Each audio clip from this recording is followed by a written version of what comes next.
Yo, good morning. Wake up, get your coffee together. We got the Empire Sports Network, coffee and sports every morning, every single morning. We have a beautiful Friday morning.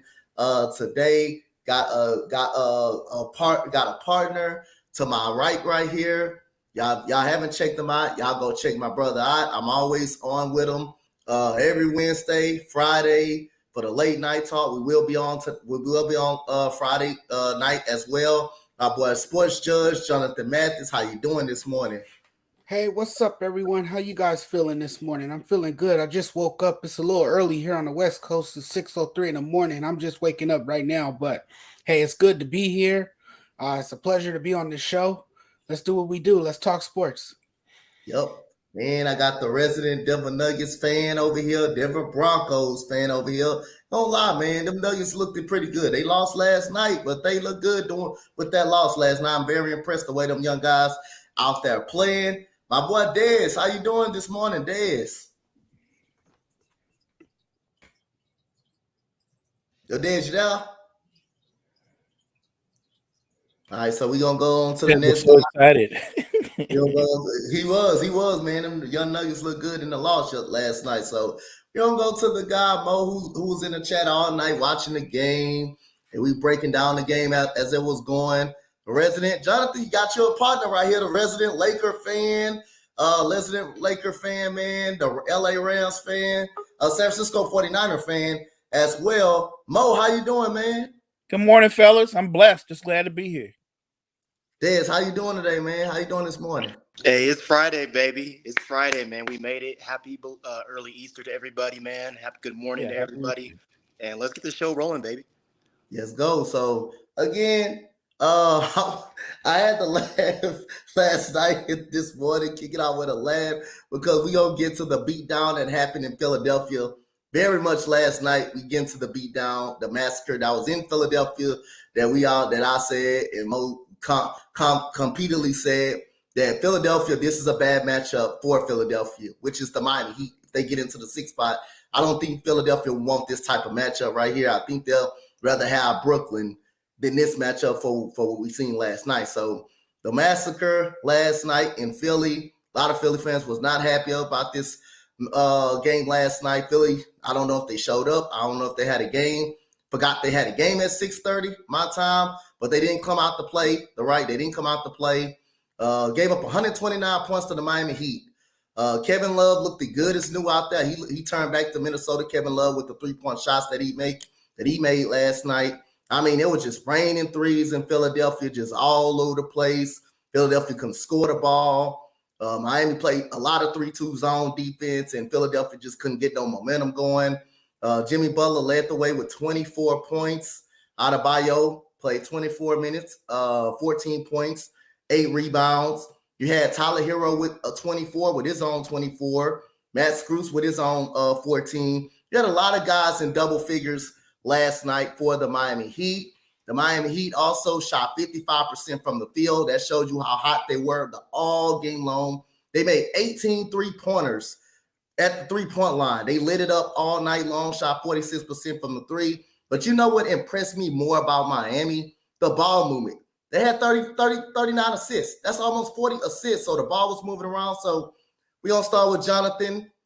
Jonathan, Give me your thoughts on this massacre that we saw last night. And Philadelphia also had 17 turnovers. You're not beating Miami if they get 6 more, they get 17. If they force you 17 turnovers, you're not beating that team. So, Jonathan, give me your thoughts on this beatdown that Philadelphia took last night. The Sixers better wake up, and they better wake up fast. The playoffs are here. They're going to have to turn it around. They're going to need other guys other than Joel Embiid to step up. I mean, it's big time now. You know, you need other guys to contribute on that team, and that's what you're not getting.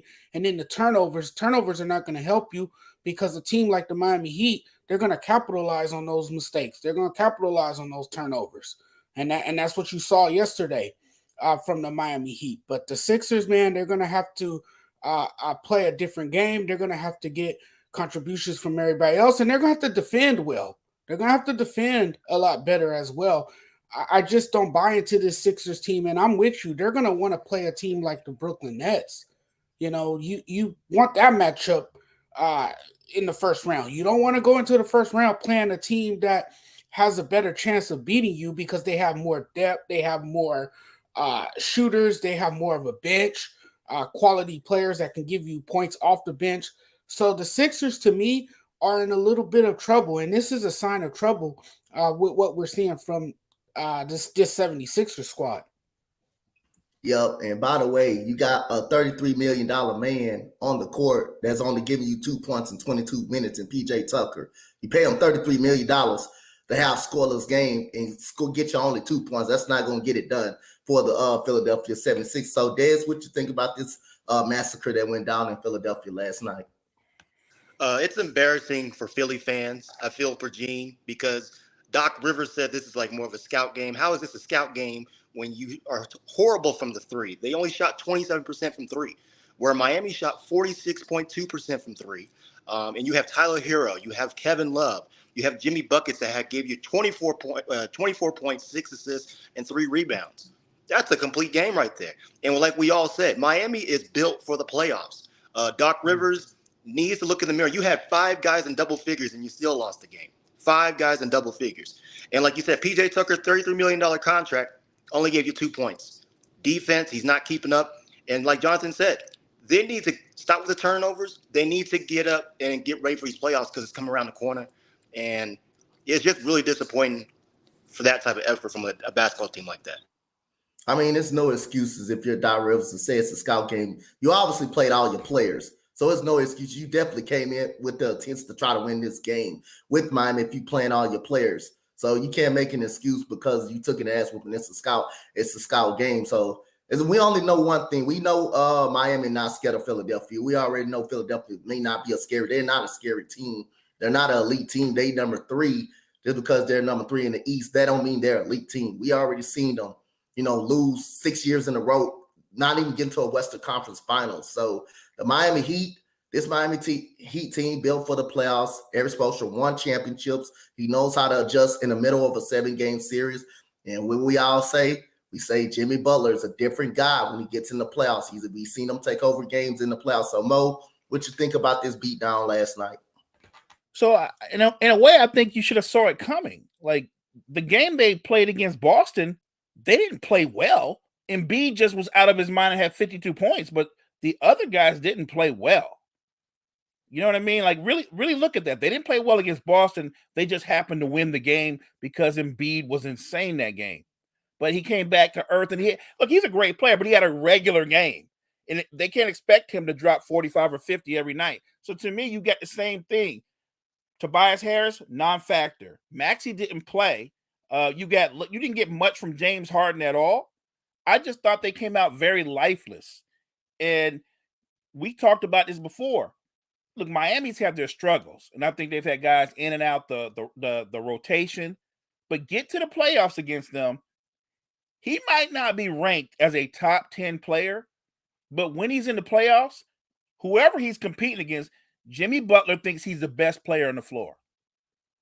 Plays with zero fear. And then you've got Spoelstra who will scheme. You think Spoelstra doesn't recognize how basic Philadelphia's offense is? They know what they do. Yep. Screen and roll, pick and pop with Embiid and Harden. And if they don't do that, they give the ball to Embiid at the elbow. That's their offense. That's it. what I've been saying all along, and some of us has disagreed, I don't think their bench is very good. There's no firepower coming off that bench at all. I don't think their bench is good at all. For them to make a run, their starters are going to have to play 38, 40 minutes. They just there's no firepower off that bench. And then in a league that's about playing in space, I don't think they have a lot of athletes on that roster. I'm talking about when you look at their wing players. Yep. They don't have a lot of elite athletes on the wings. So while I know Embiid can be dominant, I was thinking about this morning. They don't want to play Miami, but I'm not 100% sure they'll beat the Nets. Not if you look at the way Bridges has been playing. Bridges right now is on pace 50, 40, 90, averaging about 27, 28 points a game since he's been in Brooklyn. Don't forget Dinwiddie's there. Seth Curry's there. Claxton's not a great center, but he's a solid center, and he can run the floor. He will run Embiid. Any center that can run, you can run Embiid. Embiid does not want to run. So I think Miami's the better matchup, but I think Brooklyn could give them problems on the outside because they don't have a lot of great athletes on the perimeter. I think Philly, to me, I know Gene and others had said their ceiling is the finals. I think their ceiling is they might win a first-round series, and then they're going home. That's what I think their ceiling is. I mean, when you watched the game last night, Philadelphia tried to do the same thing immediately that Miami did. Miami played the zone defense, and Miami is good as playing the zone. They play the most zone out of anybody.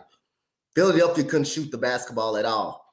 And Philadelphia had just come out and tried to do the same thing that Miami did, play the zone. But you know the only problem? Miami actually have shooters. Miami actually have shooters in the zone that can shoot you out of the zone. So Philadelphia couldn't do it. I mean, they don't have a deep bench. You don't play Daniel House. You play Daniel House when you want to, but outside of that, your rotation is Jalen McDaniels and George Niang.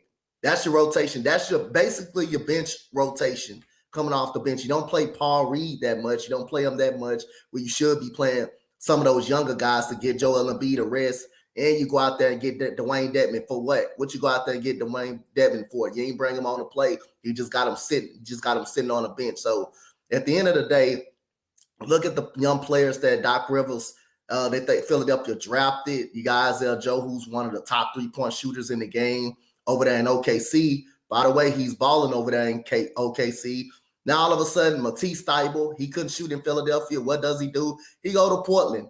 And now all of a sudden he can shoot in Portland. He can all of a sudden shoot in Portland. So Doc Rivers, again, he has no idea how to adjust in a big moment. He has no idea how to use a lack of rotation. He just have no idea how to use players the right way. And when you don't have a deep bench, when you got only two guys coming off the bench, a lot of those guys you depended on your starters a lot too much. So at the end of the day, when Maxey comes back, let's hope. When Maxey comes back, they can be a little more respectable. But as of right now, even with Maxey, I think Philadelphia if they play the Miami Heat, I'm telling you, that series can go long. And Miami Heat can down and win that series. I think the Brooklyn Nets, they can do to win 2 games. I think they can win 2 games. They can extend the series. But Miami, you can make a case that Miami will beat them in the first round if they actually match up with them. So, Jonathan, do you got any last thoughts on the massacre that we saw in Philadelphia last night? You know, I'm with all the guys here on this panel, and like Mo said, man, they looked lifeless last night. They look like they need someone to inject life into them because it just didn't look like a Sixers team that we saw early in the season. And I will say this before we get on to the next topic. I will say this. If they don't win this time around, and it doesn't seem realistic for them at all, if they don't win this time around, I think it's time to move on from Doc Rivers. Doc Rivers has made it clear time and time again that he's not a great playoff coach because there's a few times he's coached teams that's blown 3-1 leads in playoff games. And I think it's time to move on. I think it's time for a new voice in that locker room. I think it might even be time for some new blood in that locker room as well. You need to get some better players. You need to address the needs on your bench because, like you guys mentioned too, they don't have a great bench. So you're going to wear down your starters in the playoffs. Those guys are going to be gassed. They're going to be completely tired. You're not going to get much production from guys that's tired and mentally drained and physically drained. So I just think the Sixers this offseason need to look at a lot of things if they want to get better and build around a guy like Joel Embiid, because Joel Embiid is a special player. And we saw that the other night with his 52 piece. It won't be long before he acts out. He don't got much time in Philadelphia. I figured that. So, Dez, you got any final thoughts? I think that's sooner than later. Yep. I agree with everybody on this panel right now. I agree with Jonathan, what he just said. I mean, the time is now. Even Shaq, I think he said the night before or last night after the game with Denver, if Joel Embiid and Jokic don't lead their teams to the finals, there's definitely a bust. I mean, the MVPs. I mean, I don't even care for the MVP race right now. It's about the playoffs, and the Sixers need to get it going. But we talked about on this show before, Doc Rivers is not a coach. He's like a motivator. He doesn't really coach, And like Jonathan said, he's blown 3-1 leads multiple times in the playoffs. So if I'm the 76ers, if I'm Doc Rivers, hey, what's our bench? What's our identity? Because you see all these other teams during the playoffs about to start, they're playing their bench guys. I'm a Nuggets fan, and Denver played their bench. And we almost beat the Suns last night. But you can see what's in your bench. You can be proud of that. Philly, you have a bunch of questions. They barely space the floor, and teams are going to figure them out. In Miami, I wouldn't be surprised if Miami knocks them out in the first round. Yep. Mo. Maybe he should shake the lineup up a little bit. They don't use Harris as much when you've got Maxey and Harden and Embiid on the floor. Maybe bring Harris off the bench and let him be the focal point of the second unit, because I think he's a better player than just spotting up. He can post. He has a mid-range game. Like, I've seen you've seen it. You've seen it when he was at Orlando. You've seen it when he was at the Clippers. Like, Tobias Harris, I'm not saying star, but when given the opportunity, he's an effective, productive player. They're not going to go on a deep run, no matter what Embiid does, unless Harris and Maxey give them max production. And I'm talking about both of them going 20 plus. Damn, Freddie been giving Dez hell ever since he came. Did he say pretenders? We're pretenders. Look, the Lakers got some holes too, man. Lakers got some holes too. So we gotta go to this time. This is a topic I just brought up, so I gotta pay respect to what Dez said last night about the Denver Nuggets, even though they lost last night. But it was good to see them young guys out there playing, man. You had Christian Braun, who was a really good 3-and-D player, national championship guy coming out of Kansas. Peyton Watson looked pretty good. He struggled from the field, but I can see the athleticism, the defense that he plays with. And he's a pretty good passer too, man, for what I seen last night. Here we go. What you got, Freddie? Freddie, what you got? Did you take medicine this morning? Good morning, gentlemen. How are y'all doing? It's good to see my buddy Jonathan right there in the middle. What's going on, Jonathan? How you doing? I'm feeling good, man. I'm feeling good. I'm glad to be here. It's funny how we're talking about this is one of the topics on top of the key podcast. Who's the contenders and who's the pretenders? And we're talking about two of the biggest pretenders in the NBA when it comes to Philadelphia and when it comes to the Nuggets. It's wonderful. You know what, y'all? I didn't have to look in I didn't have to look at the score last night to tell what the game was. All I had to do was look at the chat. That's all I had to do. Hey, I'm just saying, Mo. I said, I wonder what's going on in Philadelphia, but I couldn't find what's going on, Mo. But guess what, Mo? The other night, they sure was talking the other night. I'm just saying. Hey, Freddie, what you call it? That's karma, huh? That's that karma. Hey, karma.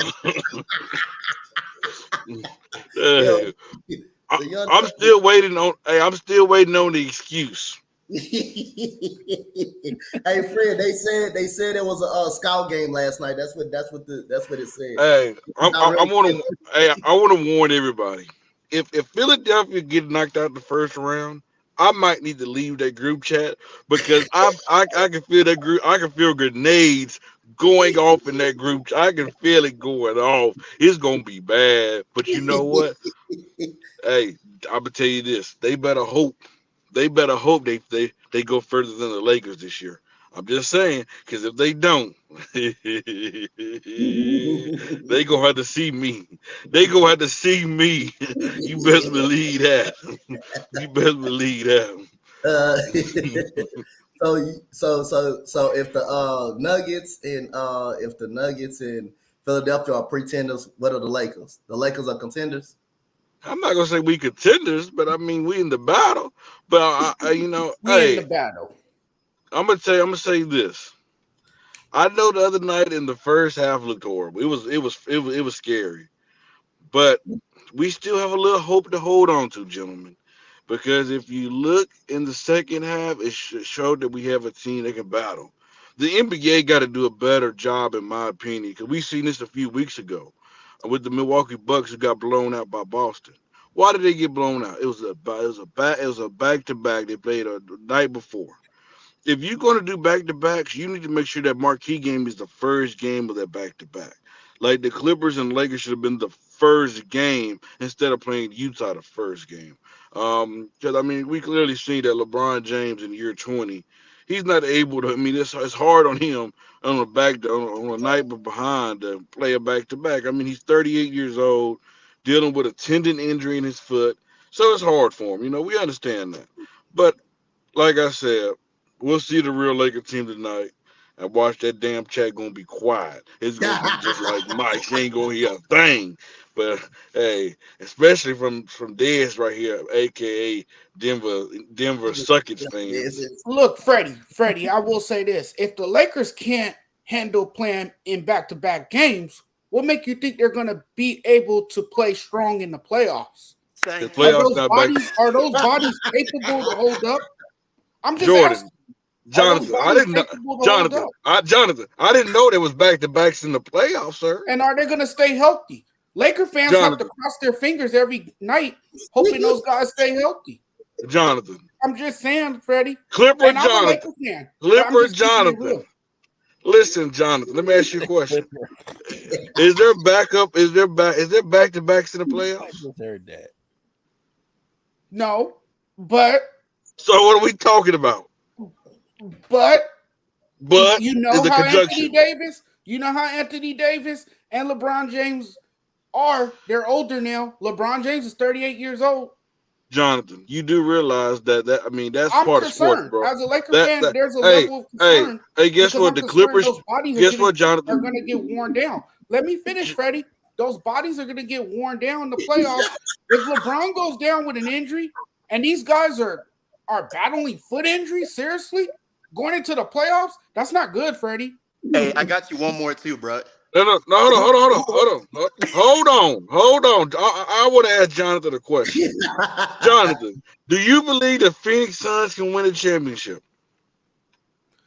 I'm not going to say they can win a championship, but they're one of the favorites to win a championship. But Jonathan, did you not know that Kevin Durant has been injured for the last couple years? Yes, did you not? When you look at the Phoenix Suns roster, they Jonathan. They have more than what the Lakers have. Hold on, John. I'm not done. Kevin Durant can't stay healthy. Did we know that Devin Booker at times deal with injuries? Oh, let's not forget about Chris Paul and his injury history. Yeah. So what are we talking about? It's about sports. It's sports, bro. If they're healthy, the Lakers have a chance. So you saying the reason why they lost the back? I don't see it. So you saying the reason why they lost against Utah because they was on the back-to-back? They were actually. It has, bro. I'm not gonna say that's the whole reason, but it has something to do with it. That they let AD had to play 40 minutes. LeBron dang near played 40 minutes. That was the first time AD has played a back-to-back since November. And LeBron, I mean, he's dealing with he tore a tendon in his foot, bro. Like that just amazes me that he's able to come back and play back-to-back like that. Like, bro, Kobe Bryant tore that Achilles. LeBron is just dang near close. You know, a tendon is dang near close to your Achilles, bro. Like let that sink in.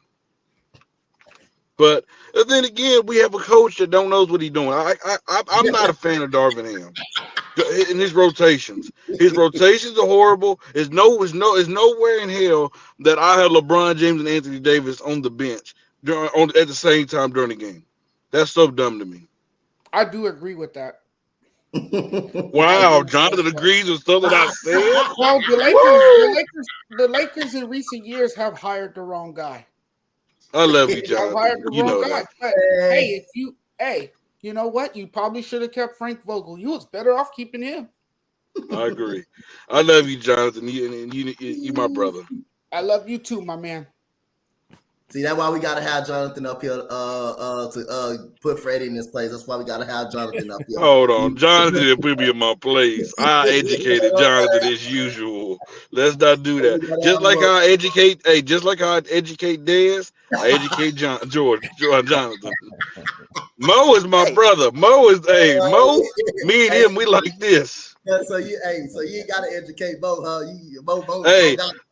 You never know. We might have a show called the Freddie and Mo Show coming soon. You never know. Okay. Oh my goodness, man. So we gonna go flip to the next topic. All right, yeah, I gotta get my hair cut. Oh, that's the only thing I can trust with the clippers. Is to cut my hair. Too much. Jordan, it's because you and Jonathan, y'all just alike. Y'all are very, very, very alike when it comes to talking sports. That's why. Because y'all both, at least I'm gonna tell you one thing different between Jonathan and Jordan. Jordan, he'll go down dying and swearing about the Baltimore Ravens. You can't say nothing bad about the Ravens. I mean, you can't even pass gas near a Raven, and Jordan gonna light you up. Don't you dare say anything about Lamar. And Jonathan, he one day, hey Mo, this is how Jonathan is. One day he'll say, King James, he the dude, he the GOAT. Then the next day, oh, I want that dude traded. I want him away from here. He don't belong in LA. He don't. That's how he is. Hey, if he would have, I just call it as I see it. Hey, if we would have lost that game in Utah, boy, he would have had a long rant of how bad. Hey, he do be saying that though. I look at his video, he be like, trade every down by your way. Give up. He be like, trade the whole down team. That's how Hey, I'm heated in the moment. You know? The Lakers play with your emotions. I keep telling y'all that. They play with your damn emotions every night. One minute they have you being firm believers, the next minute they have you doubting them. All right, have a good rest of y'all show. All right, Freddie. All right, man. So if they lose tonight, if they lose tonight, Jonathan, what's gonna happen? We ain't losing. They better not lose. They need to win these final two games. They losing tonight. They better not lose. They not losing. If they want to avoid the play-in, we not the Nuggets. They don't want to play in tournament. Trust me, they don't want to play in tournament. Anything could happen in a play-in game. They don't want that. Right. So they don't want that smoke. We was talking about, man, like even in the loss, I was really impressed with your Denver Nuggets. I'm gonna kick it out with you. What did you like about them last night? They did lose. They did lose the game, but they fought hard doing it, man. Them young guys looked really good out there, man. And you had Ish Smith, who's been in the league a long time, who's been in the league a while, veteran coming off the bench, running the offense the right way, passing and assisting. You had DeAndre Jordan, veteran, outplaying DeAndre Ayton like DeAndre Ayton. And sometimes, man, DeAndre Ayton plays too damn soft for me. He plays too soft a lot. And for DeAndre Jordan to come off the bench and outplay him like that, and everybody driving to the rim and, making shots over him off the glass. Bruce Brown looked phenomenal. He was the only starter that kind of played for Denver last night and did very well playing. But, just talk about the overall team last night. Even though they did lose down the stretch, but you look good. They look good last night. Talk about what you liked about them. I did watch your stream last night. That was pretty good as well. Congrats. So I'm much. proud. I'm proud as a Denver Nugget fan. I am very, very proud. Two things. The future is bright in Denver because you got Aaron Gordon, right? That's your starter. And you got Yep. Jeff Green as like your backup, right? Forward. Peyton Watson gives you defense, Yep. and you can look in the future 2 or 3 years down the road, 2 or 3 years down the road. I wouldn't be surprised if AG's gone and you put Peyton Watson right there, Christian Braun, a great guard, championship pedigree. I think what Coach Malone did last night, even though people in Denver are like, what type of lineup are we playing? You kept up with the starters of the Phoenix Suns, DeAndre Yep. Ayton, Devin Booker, and Chris Paul. And I looked at the minutes that they all logged. All of them logged almost 35 to 40 minutes plus. And you still almost lost the game. So for me, like these other playoff teams, they're seeing, okay, what's my bench? I already know we got the number 1 seed. You sat most of your starters. And this is more of a scout for the Jokic and the starters too as well, because Kevin Durant, you went off 13 threes, cool, whatever, right? But it took that much of an effort for Phoenix to win with Denver's backups. So I'm happy as a Denver fan. The future's bright. I think last night you've seen what the bench could be for the playoffs. DeAndre Ayton, he does play soft. And I think that's a big question mark for the Phoenix Suns. If your big can't be physical, and you don't need him to score a bunch of points, but be physical, be that dude in the paint, teams are going to start driving. And Denver's one of those teams with a pick and roll game with Jamal Murray. But I'm super proud with the Denver team last night.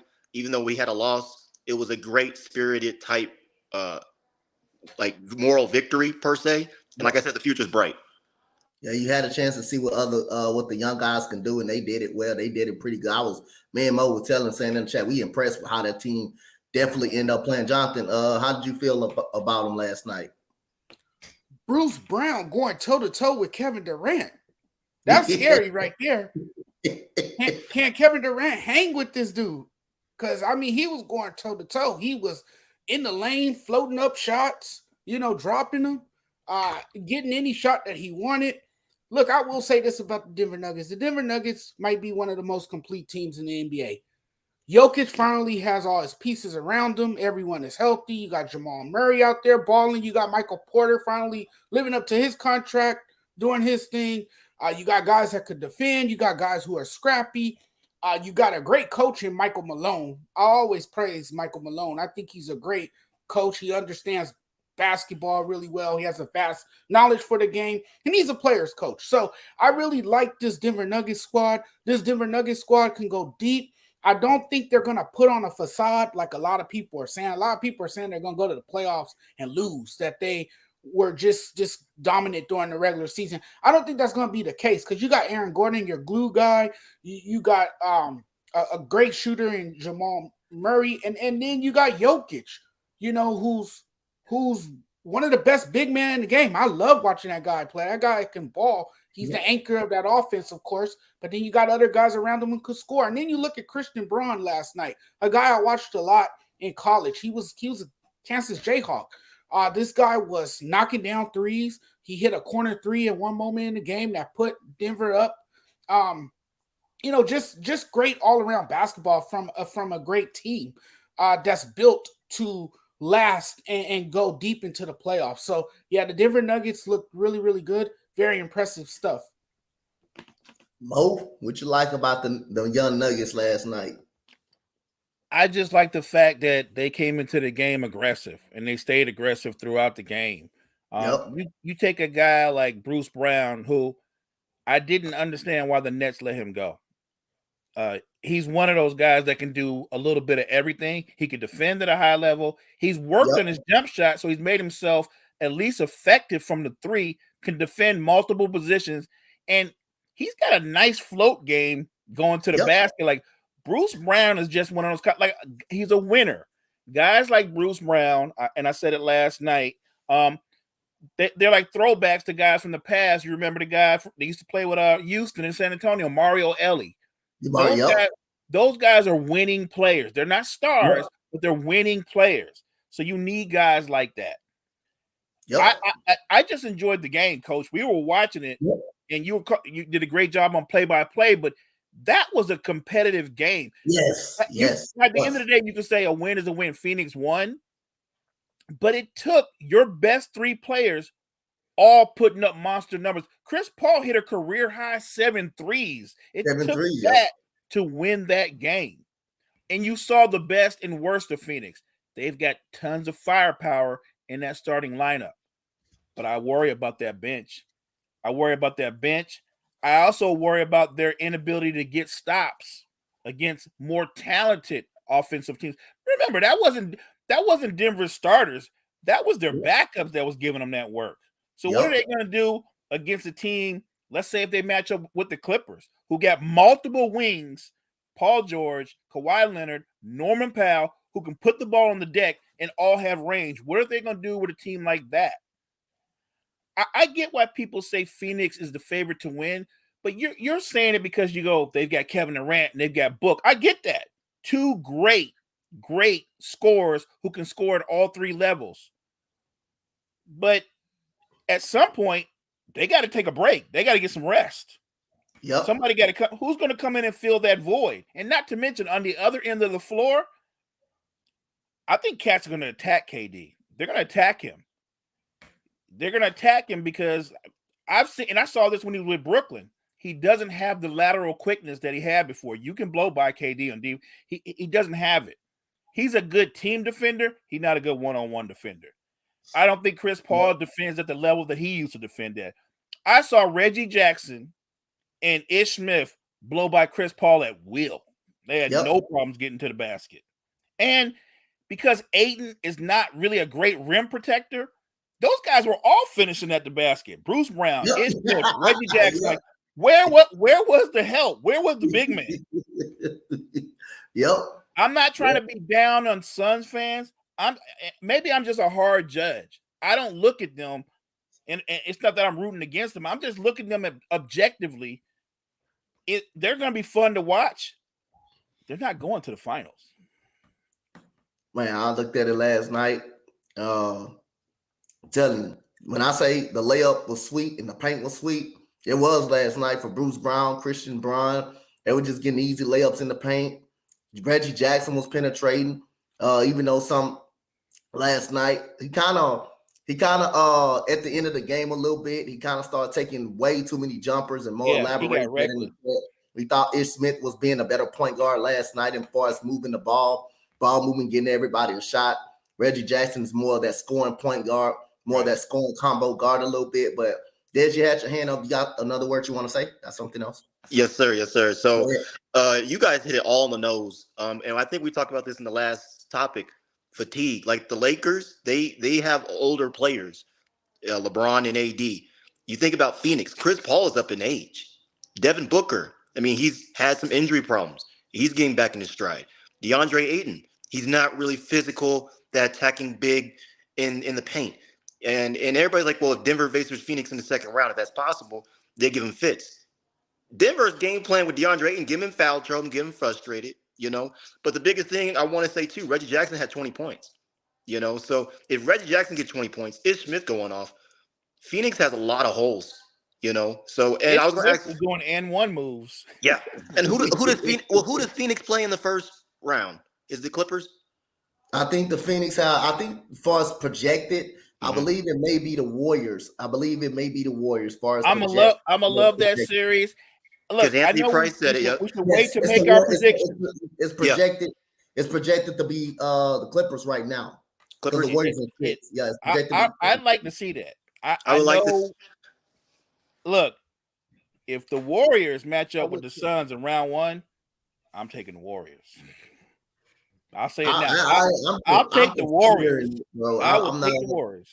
I'm I might even take the Clippers if they match up against the Clippers.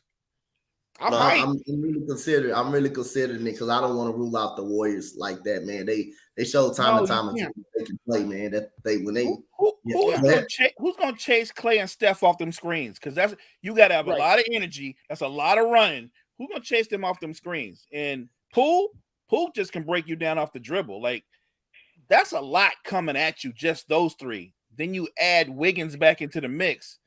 That's gonna be interesting. I was just going to answer Gene's question. He's saying that we're overthinking this whole Phoenix thing. The thing is, and they weren't playing to win; they're just playing to study. No, they were playing to win. Why are you playing? Most of your starters were You didn't 35, play your 40 plus starters not to minutes. lose. Yeah, not to lose. And then at the same time, if they're going to dominate that whole starting 4 or 5, they really haven't played together a while with injuries and everything else like that. So they're trying to get cohesion where Denver and all these other teams like the Warriors, Denver, other teams, they play with each other, have that cohesion. So that's all I got to say. What are they now with KD? What are they, 7-0 or 8-0? They're 8-0. They're 8-0 with KD. And that's great. I don't think that's going to carry you to a finals. It's a good little nugget, a sample size of what they've done in a short distance. But in the bigger picture, I just don't think they're constructed to win a title. I think them going out and getting Durant was their Hail Mary move. They looked at what they had and they said, we don't got it with Cam Johnson, with Bridges. They wanted to bring in a transcendent player, which he is. What I find interesting is, though, you brought him in because you wanted more scoring beside Booker. As soon as Bridges leaves, Bridges looks like the guy that you should have had all along. Maybe what Bridges just needed was a chance to shoot the ball. Bridges, like I said, Bridges right now, 50, 40, 90, averaging over 25 points a game, and he's a great wing defender. I'm not saying Phoenix doesn't have a chance to win, but at some point, right, we make picks. And the beauty of this is, I like the trash talk, but the beauty of it is when the series is over, we get to review who was right and who was wrong. So I'll put it out there right now. Phoenix, they're not going to the finals. It's not going to happen. The only way they're going to the finals if they buy tickets like me and you and they watch who's playing in it. Yeah, it ain't that serious for me to bet for money, so I know you ain't talking to me at all. It ain't that serious for me to bet money. It's just a prediction. So, hey, you talking to yourself on that one when it comes to me. Right, that one. So, hey. That's kind of what the Dallas Mavericks did when they traded away Finney Smith. Finney Smith was their best defender. He was their best defender, and now you don't have that anymore. And now the Dallas Mavericks are horrible defensively. They rank dead last in almost every statistical defensive category. It's not good. So it's kind of like that with the Phoenix Suns. And to go back to the Phoenix Suns just don't have enough depth. They don't have enough depth. They have the superstars. They have the star power. But can star power win you championships? No, not at all. And if one of those guys go down with an injury, you're toast. Your season is done. Your season is done because you rely heavily on a guy like Kevin Durant and Devin Booker to score the ball. And I just don't see this Phoenix Suns team. I think they look good on paper, but I'm with Mo. I just don't see them going very far in the playoffs. Yep. Yes, indeed. So the next topic we got the elimination teams as of right now. Which of these elimination teams has a chance to be better? So we don't know who's eliminated yet. I got the list right here. Got the teams right who's all eliminated until this day. Right now, these are the eliminated teams. But the question is, which team out of these elimination teams that y'all think that can possibly better? You have the Indiana Pacers, Washington Wizards, Orlando Magic, Charlotte. You got the Charlotte Hornets. You got the Detroit Pistons. You got the Utah Jazz. You got the Portland Trail Blazers. You got the Spurs, and of course, you got my 20-60 Rockets. So, which team that y'all think has the potential to be better in the next 2 years? Jonathan, I'm gonna start with you. Man, the Indiana Pacers. They got a bright future over there. They got young stars that's blossoming, and that's coming on at a great time. I like Tyrese Halliburton. I finally said his name right, I think.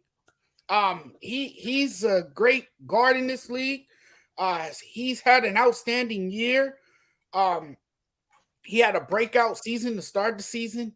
Just a tremendous player. I mean, they got a great group of guys over there, a young nucleus, and they're definitely gonna be on the scene in the next couple of years. I think they're coming.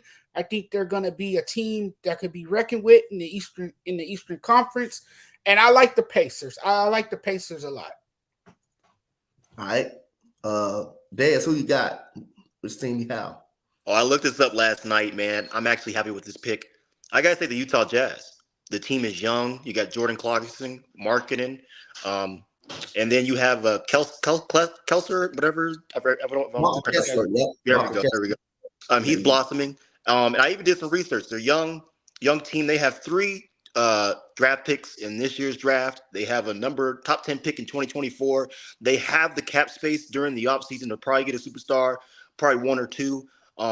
And that team is on the rise. I mean, they were just fell a little bit short this year, but with the Rudy Gobert trade and the Donovan Mitchell trade, and getting Wade Conley away, all that dead weight, all that dead cap, that money that wasn't well spent, they took care of that. I think they're set up for great success. Good one. Mo, what you think? Which team you will take? All right, so let's start with the obvious one that's not going to get better. That's Charlotte. So just put them over here. Yeah. they're not going to get better. At least not better in the sense like they're going to suddenly be like a playoff team. That's not what it is. I like Utah, but if I had a choice, and I'm only saying this because we don't know for sure that OKC doesn't make it. They might get into the play-in. They might get into the playoffs. But if they don't get into the playoffs, it's by far the OKC. It's not even close. Yeah. It's them by far. I'm going to put one out there that most people are like, you crazy. I think it's Houston. I think it's Houston. I know people are going, what are you talking about? I'm telling you what they're missing. They have a lot of really talented pieces, but what they're missing is that one guy. That's the guy, the number one option, the franchise player. And a couple of veteran presence in that locker room, because really, when you look at Houston, that looks like a college team. It looks like and they kind of behave like a college team. And don't sleep on this. You already know this, Coach. The Rockets center, he's one of the most underrated players in basketball. He's a bad man, and he's only getting better every year.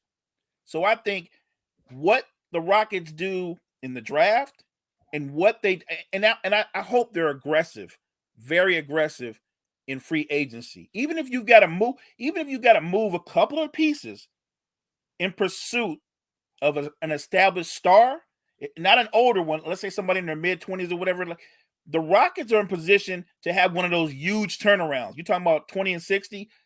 I think this team could easily turn around and win 40, 45 games, depending on what they do in the offseason. So I'm going to go with Houston. That's my dark horse. Yeah, I like that. A lot. Like I say, I know Jalen Green is our best go-to scorer. He's improved. He averaged 17 last year as a rookie. He averaged 22 this year. I think he's the best scorer, but I don't think he's the best player on our team. I think Alperon Şengün, the center, 100%. He's the best player. As far as player playing basketball, I think he's the best. He's the best player on our team. So don't get it twisted. Jalen Green can score. He's the best scorer on our team. But Alp, the way he gets guys involved and he passes the ball like a damn point guard. He passes literally legit like a real point guard, and he gets everybody involved. He's not afraid to go at you. I remember early this season, we played the Denver Nuggets in Denver. It was the first half. Him and Jokic was going right at it. And when you get a compliment from Jokic and saying, "Hey, you should run the Rockets should run the offense through Alp," that's saying something. That's saying somebody, hey, this guy is really good. And a lot of people saying Alp is the real deal. He is right now. He is the real deal, man. Yeah. So again, Jabari Smith is coming along in his own right. We do need a new voice in the locker room. I don't like Steven Silas. Is a reason why you've been an assistant coach for 20 years. It's the reason why you've been that assistant coach for so long. So I think we do got to get a new voice. We got to draft better. We got to draft players better. And we got to, I think we're going to have a capable off season. So I'm going to go on the route. And it didn't seem like it was a great future for this team. But when I look at them this year, I think they may finally be in the right direction. Orlando has had a sneaky good season. Orlando has had a sneaky good season right now. Cole Anthony is healthy. He's good.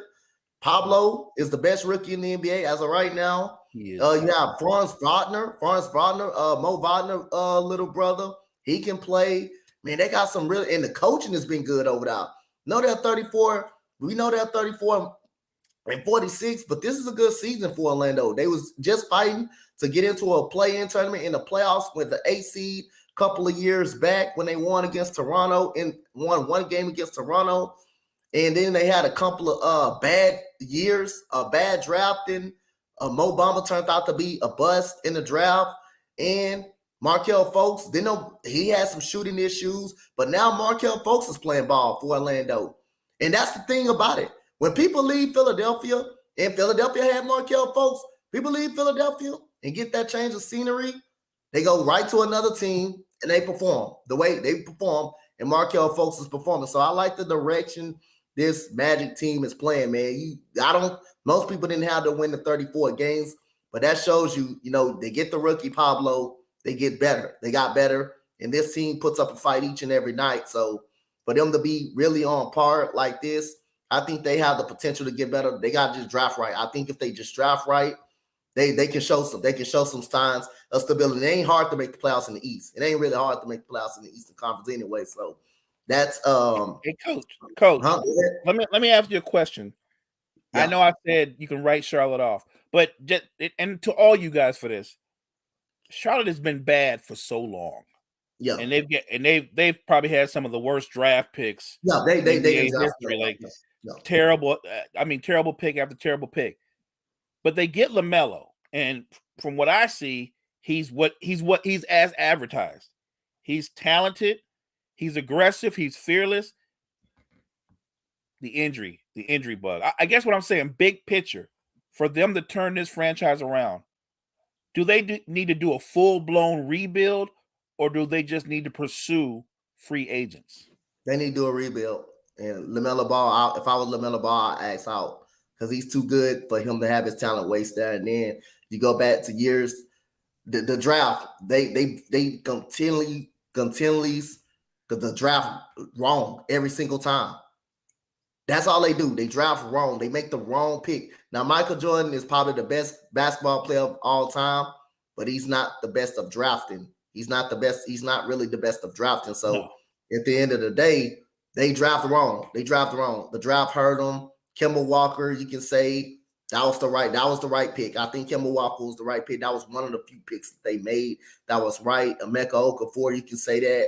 You can say that as well. But outside of them two, they made nothing but wrong pick after wrong pick after wrong pick. That's all they made. So if Miller Ball was the right pick, but again, I think he needs to move on.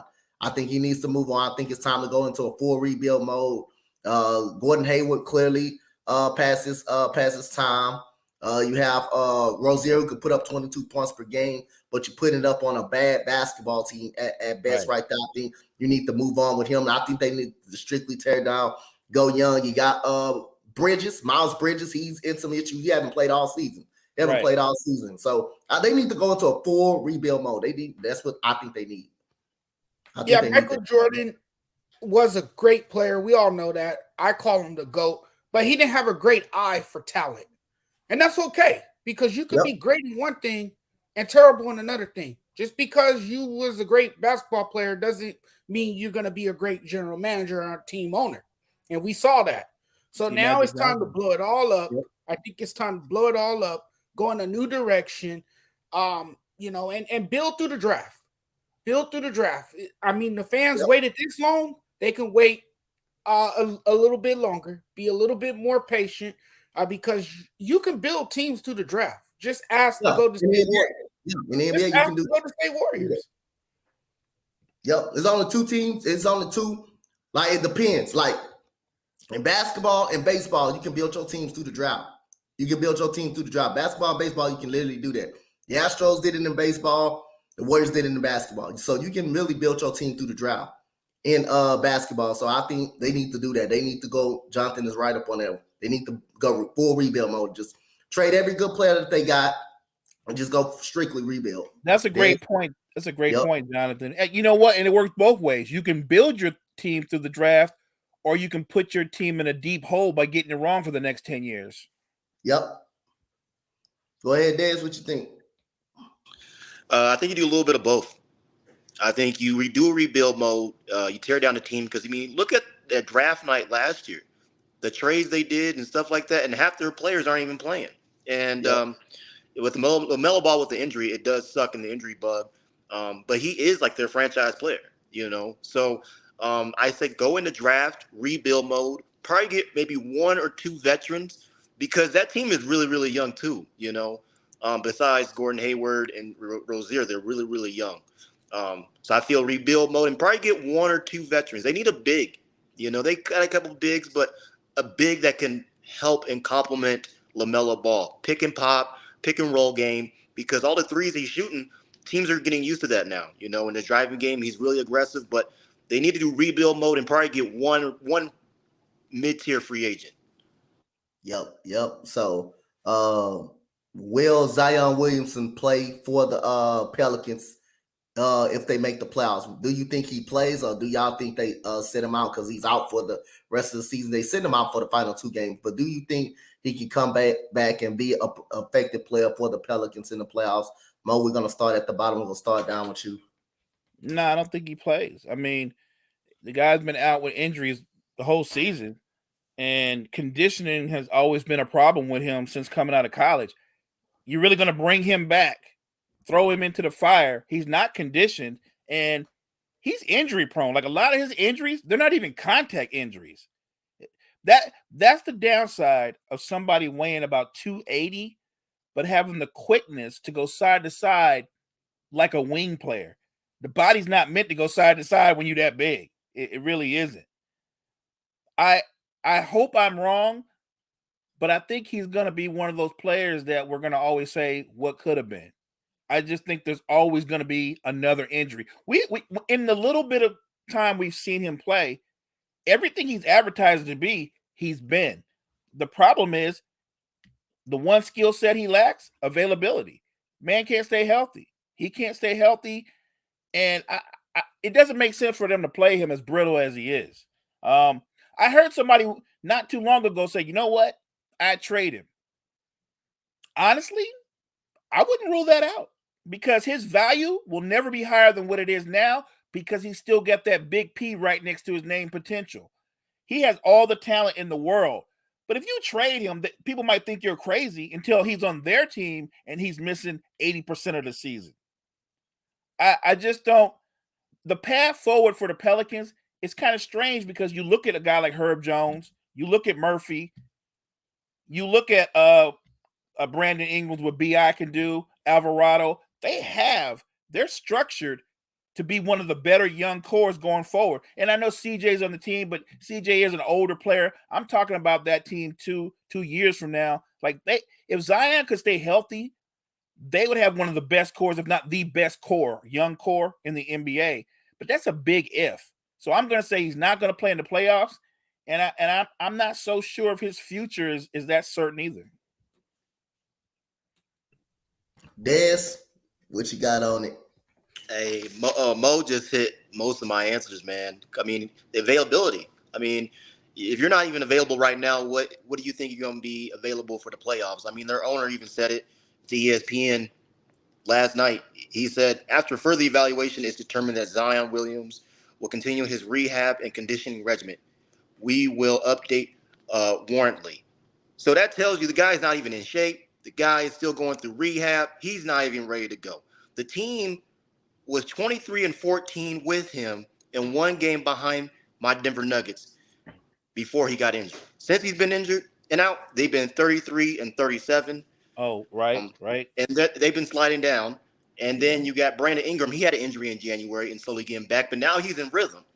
And like you said, CJ McCollum, great player, but he's getting up in age, and he can give you 20, 30 in a game in the playoff, but they're not going to make it that far in the playoffs. And Zion right now, why are you going to rush him back? There is no need to rush him back. Dude's not even conditioned yet. So I feel like they shouldn't put him in the playoffs. Make sure your body's right. And Gene's right. It's like another Greg Oden. That's what I was going to say. Yeah. It's like another Greg Oden situation. Great player, but can't stay healthy, and that sucks because this guy's ceiling is so high.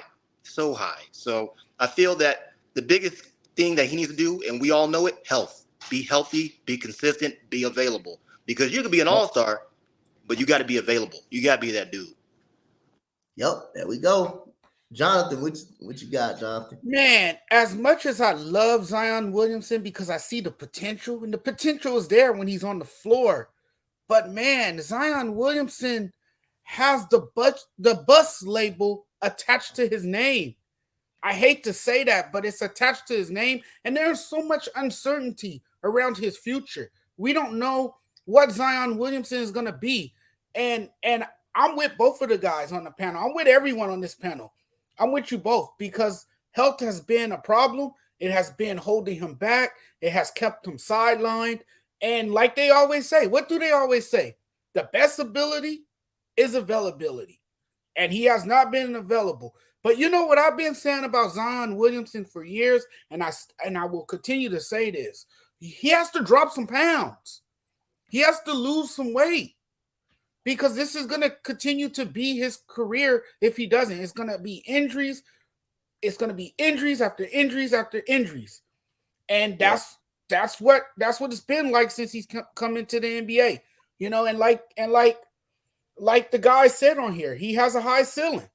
He has a high ceiling, and when he's playing, he's a human highlight reel. You know, he's throwing it down. He's slamming the basketball down. He's making plays. He's scoring the basketball. It's his weight.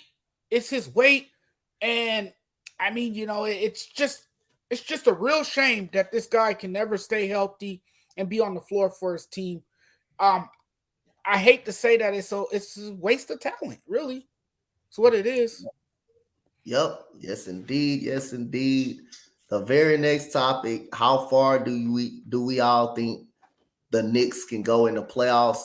The Knicks, as of right now, will be playing the Cleveland Cavaliers, who's the 4th seed. Cleveland will have home court advantage, but what a great turnaround this Knicks team has had. Julius Randle turned into something great. All of a sudden, at the organization, he was a couple of years ago, he was threatening to be on a trade block. He got his stuff together, bringing Josh Hart in, made a valuable difference. Him and Jalen Brunson played on the same Villanova team. He brings your elite defense. He brings your three-point shooting. He brings your leadership in the locker room. Tom Thibodeau finally realizing, hey, I need to go to these young guys to see what he got, see what we got. Manuel quickly putting up 30-point games. The bench is doing a really good job. So Tom Thibodeau, we know him as a coach, not being able to get out of his own way, but he got up out of his own way by playing the young guys, and it's paying dividend for him. So how actually far can the Knicks go in the playoffs, actually? And as of right now, it looked like today end, it looked like right now, it's a lot for the Knicks and the Cleveland Cavaliers are playing each other in that first round. So as of right now, how far can they go? And can they beat the Cleveland Cavaliers? Will they beat the Cleveland Cavaliers? The Knicks have more experience in the playoffs. They've been in the playoffs year before last, but they took a huge nosedive last year, but they do still have experience. Cavaliers was in the play-in tournament last year before getting beat by the Atlanta Hawks. So, Jonathan, how far can the Knicks go, the New York Knicks go, and do you pick them as of right now to beat the Cavaliers in the playoff series? No, I do not think the Knicks have what it takes to go deep into the playoffs because look, here's the thing. If they get past Cleveland, they're going to get the Milwaukee Bucks, right? They're not beating the Milwaukee Bucks. But I do think they're structured, are constructed well enough to be a playoff team in the near future. I do think they got some great players over there. Their coach emphasizes defense, which I really like. They're a defensive team. They play aggressively. Jalen Brunson is a lot better than people expected. I don't think people expected him to, turn into the superstar that he has become. No one saw him becoming this superstar in New York, and he's lived up to the contract. He has lived up to the contract. He has played, like a superstar. But the Knicks, no. The Knicks, it's just too many better teams in the Eastern Conference that stands in front of them that will cause problems for them. So no, not right now, but in the future, yes. Okay. That's a good point right there. Des, what you think? It's 3 points I got with this. So Tom Thibodeau, we know he likes defense. He's aggressive. They play with spirit, with aggressive, with defense with Tom Thibodeau. We all know that dude we talked about in the last, I think, 2 episodes, Donovan Mitchell. Last time they played the Knicks, he scored 42 points. And it looks like Quentin Grimes, which he's becoming a great player, he's taking the task on guarding Donovan Mitchell. He's ready for the challenge. And Tom Thibodeau said, hey, we're going to fly around the floor. We're going to have multiple bodies. That sounds like the game plan the Celtics do when they play on defense. They swarm with bodies, give them different looks.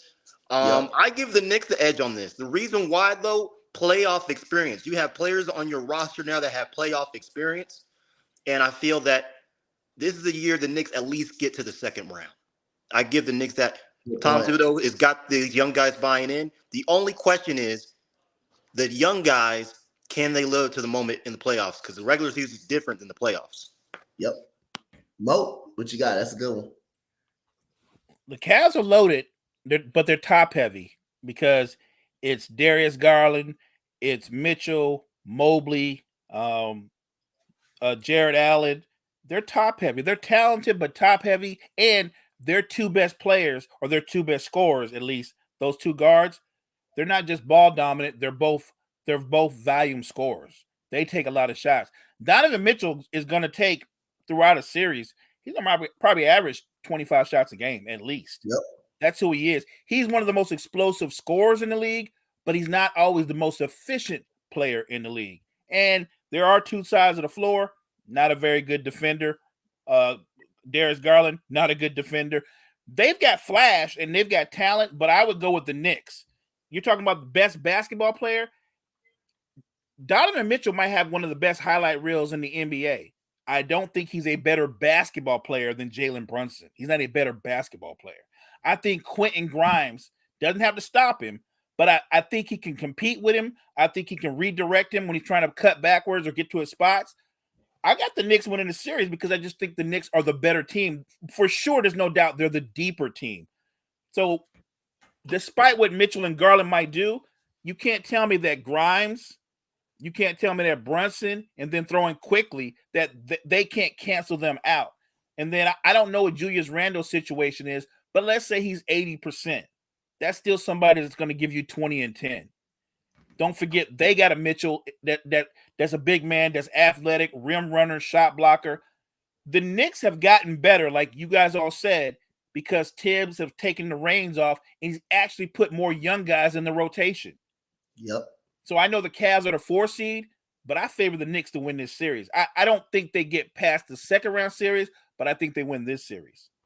And then you got to think about the Knicks, too. They got Derrick Rose off the bench, great mentor, playoff experience. You got Toppin, and you got, you said, Mo, Mitchell. They got guys. I think there's another center they got, too. I forgot his name. He's Isaiah Hartenstein. Yes, Hartenstein, really physical guy.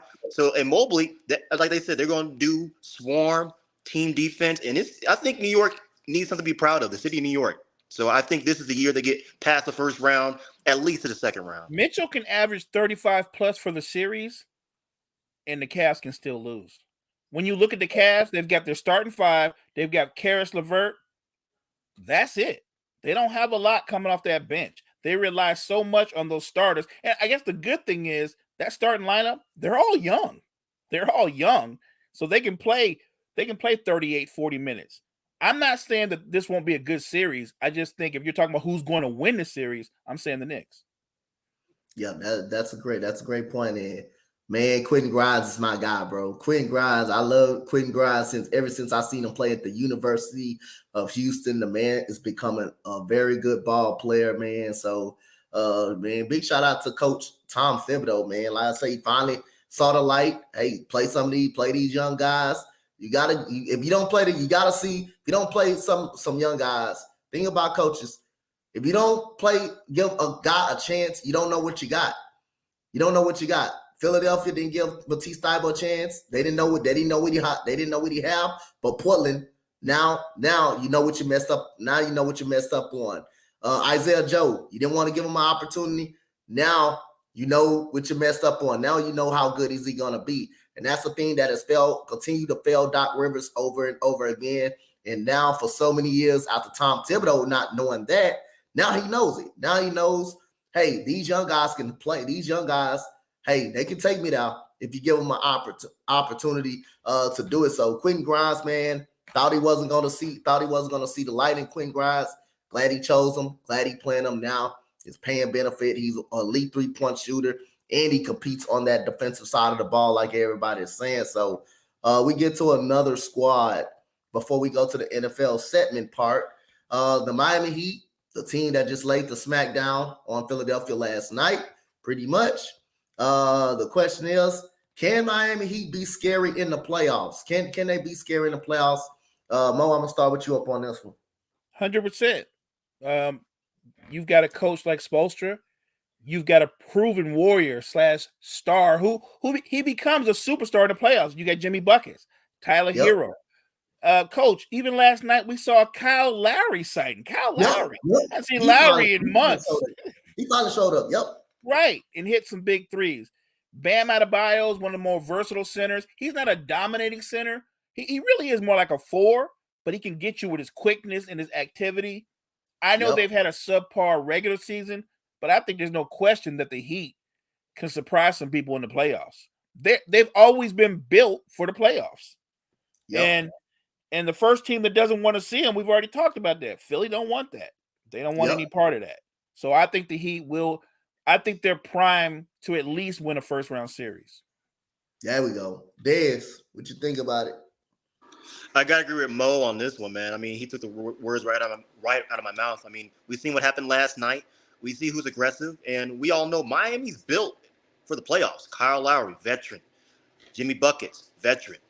We already know what Tyler Hero can do, Duncan Robinson can do. They have a good bench. They have everything that you can think of. I think they can go to at least the second round, but they're really strong this year. And I give credit to the GM. They built this roster for the playoffs. And last night just proved even more. They getting that confidence back. Even Tyler Hero said, hey, we are ready for that smoke. He's like, literally, we're ready for anybody. The attitude doesn't change. We're ready for it. And that's what you want to have in your guys in that locker room. You don't care about Joel Embiid and win the MVP. They ready for that smoke. What's happening is Philly's shaking in their boots right now because they know that team go toe-to-toe with them. Yep. Jonathan? The Miami Heat are one of the most dangerous teams going into the playoffs. One of the most dangerous teams. And like Mo said, they're built for this moment. They built for the playoffs. Now, if it feels like Miami, will find itself in the play-in tournament. No question about it. But they're feeling good about themselves. They're oozing with confidence at the right time. So a play-in game shouldn't matter because they can take care of business, even though they have been unable to find elusive consistency. They're finding themselves at the right time. And they're peaking at the right time. And then Jimmy Butler, he turns into a star, like Mo said, in the playoffs. We always see that. Then you got Tyler Hero. Don't forget about Bam. You got Bam too. And you have a good coach who's been there before. He's an experienced coach. He's a long tenured coach.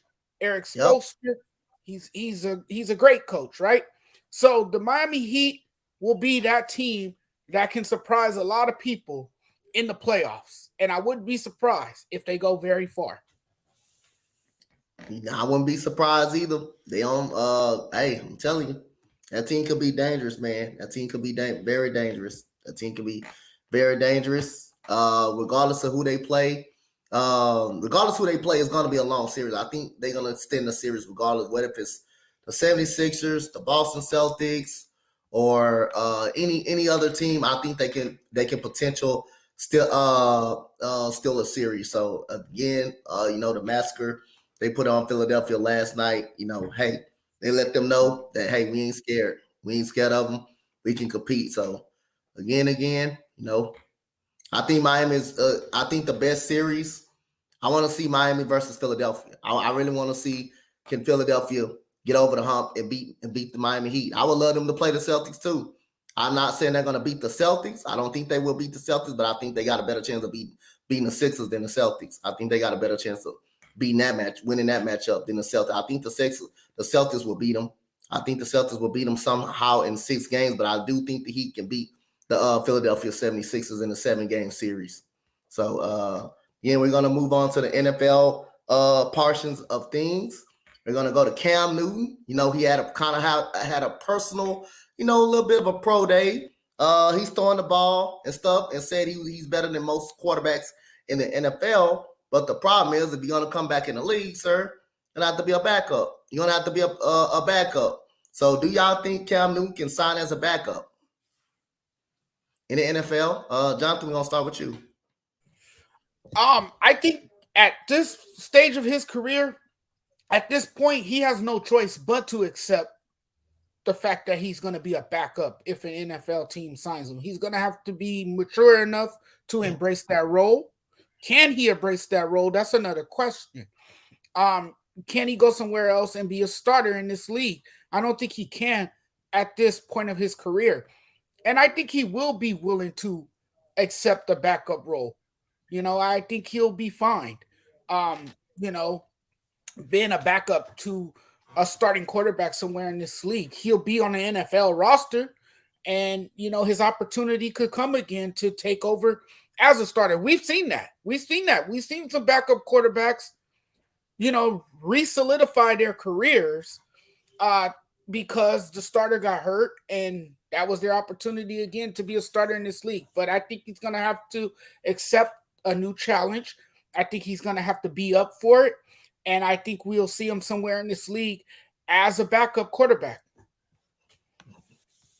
Dez, what you got? Gene cracks me up, but I think that Gene's just going off, man. But I think Cam Newton, the biggest thing is the ego, man. Too big of an ego right now. All right. I mean, the last time, he's played Carolina. That's when he was relevant. I think, he really didn't fit the Bill Belichick's scheme. He even said it in recent reports. He didn't really understand the offense, So I think a backup role, but the ego has to go away. All right. You got to teach, mentor. If you're backing up a young guy, teach him, develop him, But I think the ego is. But he's a great person. I just think it's the ego. I think if the ego goes, push your pride to the side, be that backup. And when someone goes down, be that dude. But I just feel like the ego should go. Hey, that's fine. You can disagree to disagree. And like I said, I ain't gonna go back and forth and fight with you about that. We all seen what we seen last night. So it's just a disagreement, man. We don't all gotta agree on everything. But the fun thing about it, we ain't all up here just to agree all the time. We up here, just to see what we see on the floor. And we seen on the floor. We seen Philadelphia have all 5 starters, so the game had to mean something. They had all 5 guys playing on the floor together. They had all 5 guys. They try to win. You gotta love Gene's energy though, and his passion. I love it, man. I love it when I love it. Especially when him and Freddie go at it. With him and Freddie, oh man. Oh, that's must see. That's a heavyweight fight. That's a heavyweight fight with him and Freddie. That's must see TV right there. It is. It is. I'll watch. See, that'd be funny. That'd be funny when they go at it. So, Mo, what you think? What you think about Cam? I don't think Cam's getting a job. I think could he play backup? Does he have the ability to be a backup? Sure. But are any teams seriously looking? I think for Cam to get a job, and look, this happens probably every NFL season, there would have to be a rash of injuries. But most teams would probably take a guy who I would say of lesser stature than bring in Cam, because Cam doesn't just bring you a player, he brings you some ego and some other stuff. And I think a lot of teams, they don't want to deal with that. And they have to remember, most of them know the Cam Newton you're getting now is not the Cam Newton that took Carolina to the Super Bowl. Like, there was a time when you could book Cam for, he'd throw for maybe 3,500 yards, probably rush for another 700 or 800 yards. He's taken a lot of hits. And if anybody saw him play on the Patriots, he looked like a guy who took a lot of hits. And he's a big man, a big, powerful man. You know what? I tell you what, he looked like Eddie George did when Eddie George went to the Cowboys. Eddie George was punch drunk by the time he got to the Cowboys. You'd hand him the ball, all he did was fall forward. He was a shell of himself. I just don't think with where he is health-wise, And for the type of player he is, he would have to go to somewhere where they run a mirror offense. So he'd have to back up Lamar, or he'd have to back up Jalen Hurts, which Philly already took care of that by bringing in Mariota, because Mariota has a similar skill set. Yep. My guess is if Cam gets a job, it won't be till we're like well into the season. But as of right now, heading into training camp, I don't think anybody signed. And he didn't help himself. The man came out with a list of teams that he's willing to be a backup for. Like, bro, when you don't have a job at all, your list is everybody. Your list is every team.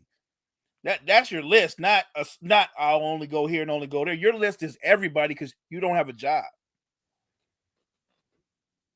Oh, yep. Yes. Facts. Indeed, that's facts. That's facts right there. So another topic we got right here in the NFL. Now, I don't know if it's true or not. Tyreek Hill did come out and say when he gets 31, it's on the possibility of retiring. So the question, do y'all think NFL players is going to start retiring early because of financial freedom and no longer risking their health or injury? What do you think, Jonathan? What you have to cook on this spot? Yeah, I mean, we've seen this with Megatron, right? We've seen it with Calvin Johnson. He retired at a young age. I think it's commonplace in the NFL now. I think you're going to see more players retiring at a young age, especially if they win a Super Bowl. I mean, what more can you really accomplish if you win a Super Bowl? You put up so many stats for years. You've been playing for at least a decade or almost a decade, and you feel like my health is first. I got to put my health first. I got to think about my body in the future, because you hear a lot of these players after football, you hear about the head trauma, the severity of their injuries after football. So I think a lot of these players are taking heed to that. They realize how dangerous this game is, and that it's not a game you play forever, that eventually you have to give up this sport. And think about your family. Think about your well-being. Think about your health and your future. And realize there's life after football. So yes, I think we are going to see more of these young players, or these players retiring at such a young age. And I'm okay with it. Yes. I agree with Jonathan on this. I mean, Tyreek Hill is what, 31 years old, right? Yep. He's a speedster, right? Really speedster, stretch out the defense, that deep threat. But you look at the league now, the hits, the wear and tear on the body, because we know he can't go fast forever. He can't be the cheetah forever. So I just feel, and he has a family too. And you want to live after the game and enjoy life with your family, and enjoy those moments. He's won a Super Bowl. He's been to Pro Bowls. He's got that shine. He's got the glory. I think it's a good step away from the game, and he did it at the right time. And I feel player safety needs to be a high topic for the NFL this year during the offseason, because we've seen what happened with Buffalo, with Hamilton with that concussion, and just how the world stopped, when he was down. And I think NFL players and college players and future football players looked at that and said, hey, I love the game of football, but my mind and my body comes first. And I want to live and see my future. Mo? I think we've seen a trend that the wear and tear of an NFL season and the way the game is played, even though, here's the strangest thing, the NFL is nowhere near as collision as you remember back in the day. If you are a wide receiver and you come across the middle on a crossing route, we call those medicine balls, because if you catch it, you're gonna take some medicine. You're gonna get cracked. Dudes used to do kill shots, and they can't do that anymore. And even with that, this is such a bang bang high collision sport. I think you're gonna see more guys think about their physical and mental health beyond football. So chasing after, say, Jerry Rice's statistical records, you're going to have to be a special kind of guy to want to do that. I think most guys at the skill positions, wide receivers, running backs, even DBs on the other side, you're going to see a lot of great players have 8 to 10 year careers, because if they get financial freedom and let's say they have the accolades and all that other stuff, they're going to walk away. There's certain positions that can extend your career now, even more so with the way the game is played. If you're a quarterback now, unless you're a running quarterback, they've made it to where you can extend your career a little bit longer because you can't hit quarterbacks. Not if they stay in the pocket. You can grab them, you can sling them to the ground. You can't even slam them to the ground now without getting a penalty. I think that's the only position where guys are going to still be able to play 15, 16 years. If you're somebody like Tyreek Hill, Tyreek Hill is thinking, just like you said, like Megatron. I've won a Super Bowl. I've gone to Pro Bowls. I've got financial security for me and my family. Now, if I continue to play, I'm just playing. I'm just playing for me. But I don't think you can tell Tyreek Hill strikes me as one of them kind of dudes. I'm not trying to break this record or that record or stay in the league 18 years and be broken down to where I'm one of them dudes that I can't get out of bed. I can't play with my kids. He's thinking about life beyond football. And I think more and more. And remember, it was a couple of years ago, all kind of dudes was retiring early. Linebackers. It's a different time. And because of the amount of money some of the, let's say, next level players are making, I think more and more guys, I wouldn't call it a business decision. I would call it a life decision. They want to have an afterlife, a healthy afterlife beyond football. Well said. Yep. Well said. That's well said, right? Yep, that's well said right there. So we go to the next topic before we get to the morning routine. We're going to get to the slate of games that we're going to go about today. And so we got Derek Carr, went to the New Orleans Saints. He was released from the Raiders. He went to the New Orleans Saints. And Jimmy G, a.k.a. Jimmy Garoppolo, went to the Las Vegas Raiders. So they basically kind of, Derek Carr makes the Saints a little formidable at this point in the quarterback situation. So his receivers, Chris Olave, Marquez Callaway, Michael Thompson, Taysom Hill sometimes plays tight end, Alvin Kamara, those are his weapons, and these weapons are going to come important. So Jimmy Garoppolo, on the other side, he has Devontae Adams. He has no longer Darren Waller, who's over there with the Giants, but he has Foster Monroe. He has Josh Jacobs. He has Matt Hollins. Who has the most passing yards this year due to the weapons that they have? Now, you would think Jimmy Garoppolo because he has a Devontae Adams on his team, but would that matter for Jimmy Garoppolo having more passing yards than Derek Carr? So, Mo, I'm going to start with you. Who would have the most passing yards out of those two? Carr's going to have more passing yards. He's also going to have more picks. Okay. When you have somebody dynamic like a Javonte Adams, he's still going to get his numbers. Playing with Jimmy G, though, his yards per catch, they're going to come down. So if he's at 15, my guess is he's going to catch a lot more medicine balls.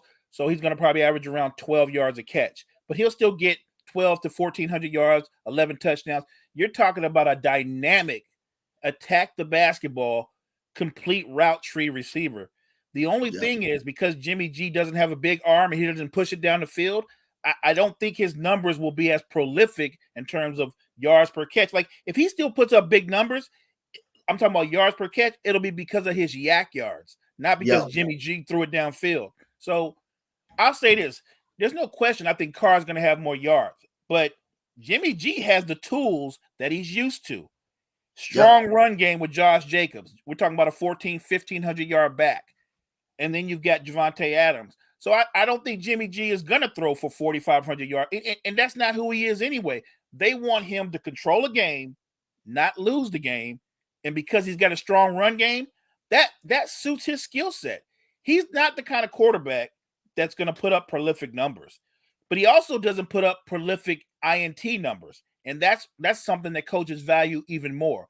I think when you look at Carr on the other side of this, because you're going to have Michael Thomas, who's a physical, dynamic receiver that really does a lot of his work between the hashes, he's going to put up numbers. Also, look at Alvin Kamara. I think Alvin Kamara is one of those guys, if you didn't know it, you say he's one of the top 5 backs in the league. He's a playmaker, but he's not what I would call a 30 carry a game back.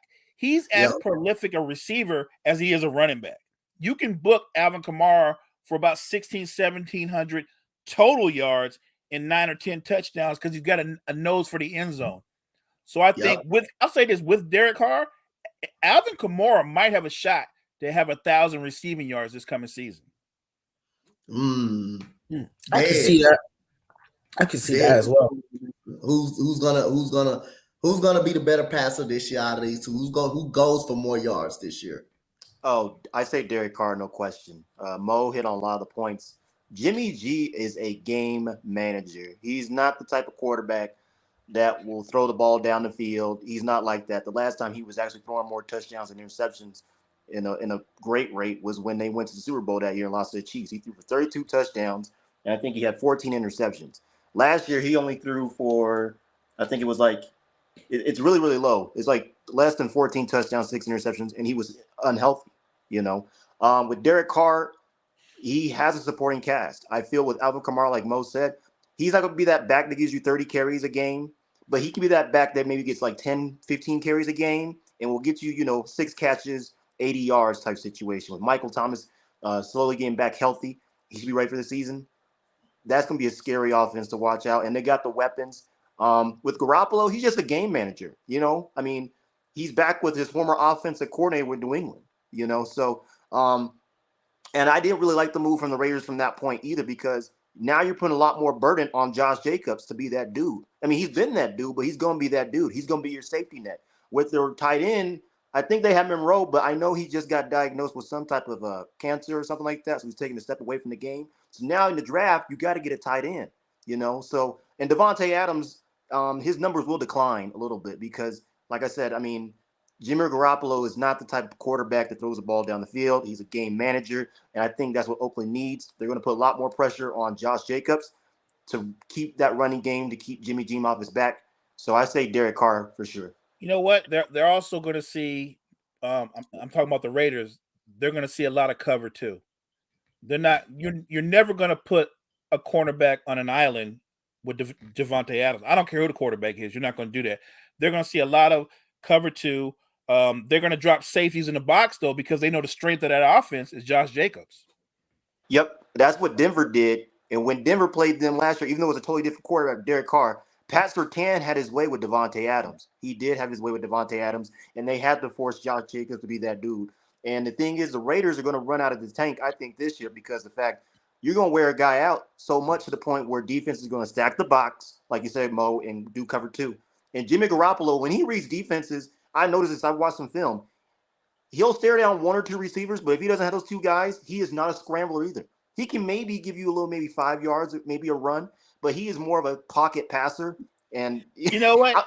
I agree, but I also feel that's what Derek Carr does. Derek Carr drops back to pass, and you know how it is. You go through your progressions. He looked at the number 1 option and stayed on the number 1 option. That's true. That's true. Yep, it does. So, Jonathan, who you got? Who you got on this one? Derek Carr, undoubtedly. No question about it.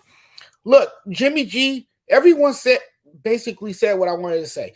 Jimmy G is a game managing quarterback. He's not a quarterback that takes shots down the field. So you're not gonna get a quarterback taking shots down the field, and Jimmy G is in a place where he wants to be because look, this team is set up just like the way the 49ers were. He has players around him that can help him complement his game. So Jimmy G could kind of sit back and not do much. He doesn't have to do much when he has a strong running game behind him in Josh Jacobs. And then you have all these dynamic playmakers around you on the field as well. So it's not much for him to do. All they're asking him to do is to not turn over the football, take care of the football, and make enough plays so they can win the game. That's basically it. So for me, it's Derek Carr. I think Derek Carr is going to actually shine. I think he's going to have a season where he's looking for revenge to kind of show the world, hey, look at me. I still got it. I still can play this game after how it ended with the Las Vegas Raiders. So I think this is a year where he plays with a vengeance. I wouldn't be surprised if we see that from Derek Carr. And that's my take on it. Definitely. So we go back to the NBA. We go through our rounds that we always go to every morning. The slate of games in the NBA. You got a nice little old select of games to play tonight. Nice little set. A bunch of games played on tonight. So we're gonna start in Atlanta, where the Sixers, is all about trying to recover for the beatdown they took last night. They were headed to Atlanta. They have the injury report. Joel Embiid is already ruled out because it is a back-to-back, so he's already ruled out. So James Harden, I'm assuming he will play because he's not on the list. Tyrese Maxey was out the other night, was out last night, maybe out again. Anthony Melton, now he's doubtful. Now the only person that may be out for the Hawks is DeAndre Hunter, which he is a good player, but he can't stay on the court. That's the problem with him. So, Jonathan, who winning this game tonight? Who's winning this game tonight? And keep in mind, the Atlanta Hawks are 2 games off of the seventh spot, but they're projected to be in the play-in tournament at this point. It looks like a lot for them to be in the play-in tournament. So, who would you pick in this game tonight? Well, the Hawks know what's at stake here, but I'm gonna have to go with the Sixers, man. Everybody's talking about them. They know everyone's talking about them. I think they have a bounce back performance tonight. I don't think they're losing 3 games in a row. If they lose 3 games in a row, then it's obvious that there's a serious problem in Philadelphia. But I don't see them dropping 3 games in a row. I know Joel Embiid is not going to play back-to-back nights, but maybe we can see in his absence what this team is really made of without him being on the floor. Because sometimes when your best player's not on the floor, we all know what happens, right? The other ones started to step up. They started to play better than what they did with their superstar on the floor. They're not standing around watching. They're not being spectators. They're actually putting the ball in the basket. So maybe we'll get that tonight from the Sixers team. So I got the Sixers winning. All right. Des, will the Sixers recover from last night? Oh yeah, they'll win, no doubt. Atlanta, I think they can play, with some spirit, but it looks like they're going to be in the play-in. Philly, for Gene's sake, like I said, man, it's all love here on this network. I feel that Philly, they're gonna get their stride. I feel like Joel Embiid, he's well deserved, from playing a back-to-back. I just think that Doc Rivers can see what's in his bench, see what you have in these guys, your young guys, see what you have in your bench, and just space the floor. Don't be stagnant. Space the floor. And get the dub tonight. But I go with the Sixers. All right, so Mo, who you got? Who you got tonight? And you said Maxey might be out? No, I think Maxey may be out tonight. Maybe out. I know Joel Embiid is out for a factor. He's out for a factor. He would not. He's play. Listed questionable, I think. Maxey. Yeah, Maxey. He's listed doubtful for tonight game. Yeah, I'll go with the Hawks. I think that when you've got that backcourt, even though they've struggled, like who's going to stay in front of either one of them on the Sixers? Like those guys should be able to get to the teeth of the defense and either score for themselves or create open shots for other people. I expect Bogdanovich to do what he does and have a big game. Like for the Sixers to win tonight, from what I'm hearing, Harden would have to drop 30. He'd have to drop 30 and 10, not just 20 and 10 to win. So I'm looking at who they're going to have on the floor, and I'm looking at their shooters. And if I'm Atlanta, Niang gonna have to drop 30 on me for them to beat for the Philly to beat me, and I don't see Niang dropping 30. He might not drop 30 over the course of a week, but I just don't see it. I'm just looking at who's gonna be on the floor. Capella's gonna be there, right? The backcourt's gonna be there. John Collins gonna be there. Like I'm looking at what Atlanta could put out on the floor, and of course Bogey's gonna be there, and they're playing for something. Gene's right. He said it earlier, and we already knew this. Philly's locked in. They're locked in at the 3 spot, right? They're not going anywhere. So they might come out, and maybe Harden plays the half or something like that. But if the game gets away from him, he'll probably get shut down. I just think because Atlanta's still playing for something, I'm gonna give them the edge. Yep. So I noticed something about Mo, man. Mo been right spot on so far with the picks. He picked my Rockets versus Denver. That was spot on right there. Picked OKC last night versus Utah. Utah got beat down last night. And he picked Miami. He did pick Miami last night over Philadelphia. And guess what?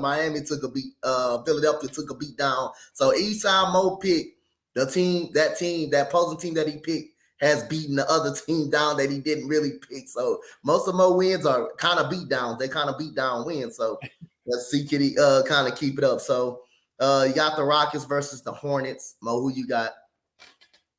I'll go with the Rockets. I just you're looking at two young teams. You could give the edge to the Hornets because of they got veterans like Rozier and guys like that. But I'm gonna go with the Rockets. Those guys, they're young dudes. Like you said, they're learning on the fly. But the one thing you can say about them is win or lose, they play with a lot of energy. They play with a lot of energy. So I'm gonna go with the young guys. I think they in their heads, they're thinking, let's finish this season on a high note because it's a long off season. Let's finish this season on a high note. And I think they also know, even if they don't say it, that this is probably the end of the run for Coach Silas. Oh, yeah, I hope it is. I hope it is the end of the damn run with him. He need to go back to being a consistent coach. So I'll damn sure hope it is the end of the run with him. Other than that, Dez, who you got? And most of them, one more thing before Dez go. Most of the Rockets win come against playoff teams. Most of the Rockets, 20 of the Rockets, I would say about like 18 of the wins come against playoff contending teams. So that shows you how good the team can be if the Rockets get the right coach, they draft well, and get a couple of veteran free agents that can come in and produce. That shows you how good they can actually be because they've shown us the ability to play with playoff teams. And Dez seen that. Ain't that right, Dez? Dez did see that, huh? I did see that, man. I did see it. And I got to go with the Rockets. Like I agree with Mo and you, Coach. They play with a lot of energy. They play with a lot of heart. Even though this season has been not bad, if the future's bright. The coach is the number one issue. You need to get a new coach that brings that fire, that passion that the players have. You know, they drafted well Jabari. They definitely got some scores. And the Hornets, I mean, it's just a rebuild mode. You know, they got Rozier, but you know, if I'm Houston, let's end on a high note. Let's win this game. Jay, who you got? Yep, I'm running with the young guns here too. I'm going with the Houston Rockets. Look, they play with a lot of poise. They play with a lot of heart. They play with a lot of energy. They got a young stud over there in Jalen Green who, can play ball. And I mean, I can't wait to see what the future holds for the Houston Rockets because they're coming. They're coming, man, and they're making a scene. And I think they want to finish the season on a high note, and I think they will. And I think those young guys will outrun and outplay the Charlotte Hornets. Yep. So the next slated game, we got the Injury Bowl right here. I think this is the Injury Bowl. I don't think Halliburton them is hurt. I don't think they're hurt. I just don't think they're playing because they don't have nothing to play for. I don't think they're playing because they don't have nothing to play for. But got Halliburton out. You got Jalen Smith is out. Is doubtful. McConnell's doubtful. Duarte, he's been out for a long time. Very good player for the Pacers, but stay out. And you got the Detroit Pistons. They got Alec Burke out and Boban out. Those are two main players out. So out of the Injury Bowl, Mo, who would you rather take out of the Injury Bowl? It's in Indiana, by the way. This is a tough call because I feel like both of these teams are at the point of the season where they're just jockeying for draft position. Get an extra ping pong ball. Both could use another signature player that they could draft and pay. Look, Indiana is set up nicely. If they could, you'd really like to be able to build for the future. If they could add another young piece to put alongside Halliburton and the rest of those guys, they're going to have a turnaround. Barring injuries, I've got Indiana in the playoffs next season. But I think the team that needs, you know what? Because of that thinking, I'm going to take the Pacers because I think Detroit's trying to get Big Vic. They trying to get Vic. Yeah, that's good thinking right there. I like that. Go ahead, Dez. That was good thinking right there. Hey, dang, Coach is hitting everything I'm about to say. Hey, Coach, Mo's hitting everything I'm about to say, man. He took the words right out of my mouth, man. But you got to think about it, though. Indiana's on the rise. I say next year they make the playoffs, if not the play-in tournament. You know, you add a couple more pieces, they're right there. In Detroit, like Mo said, I mean, they're trying to get Vic. I think the Spurs are trying to get Vic. Detroit, everybody trying to get Vic. But if you add Cade Cunningham and then Vic, that team would be scary for futures to come. But I gotta go with Indiana on this one. I think they get the dub in the season on a high note and get ready for next season and rebuild. Jonathan, who would you rather take? Yeah, I got the Pacers as well. I don't think at this point the Pistons care too much. I think they're more about getting Vic, like both of these guys said, like all of you guys said on this panel. Who wouldn't want Vic, right? Yeah, Who who wouldn't would want him? know? He's the Everybody prize. want him. He's the Yep. prize possession for whoever gets him, really. So, I mean, I'm going to go with the Indiana Pacers here. I think they finished the season strong. Yep. So we will go to a game that will actually kind of mean a little bit something for just probably one particular team. We just seen the team last night. Team. Phoenix and the Lakers. Nah, it's not Phoenix and the Lakers. Oh, no?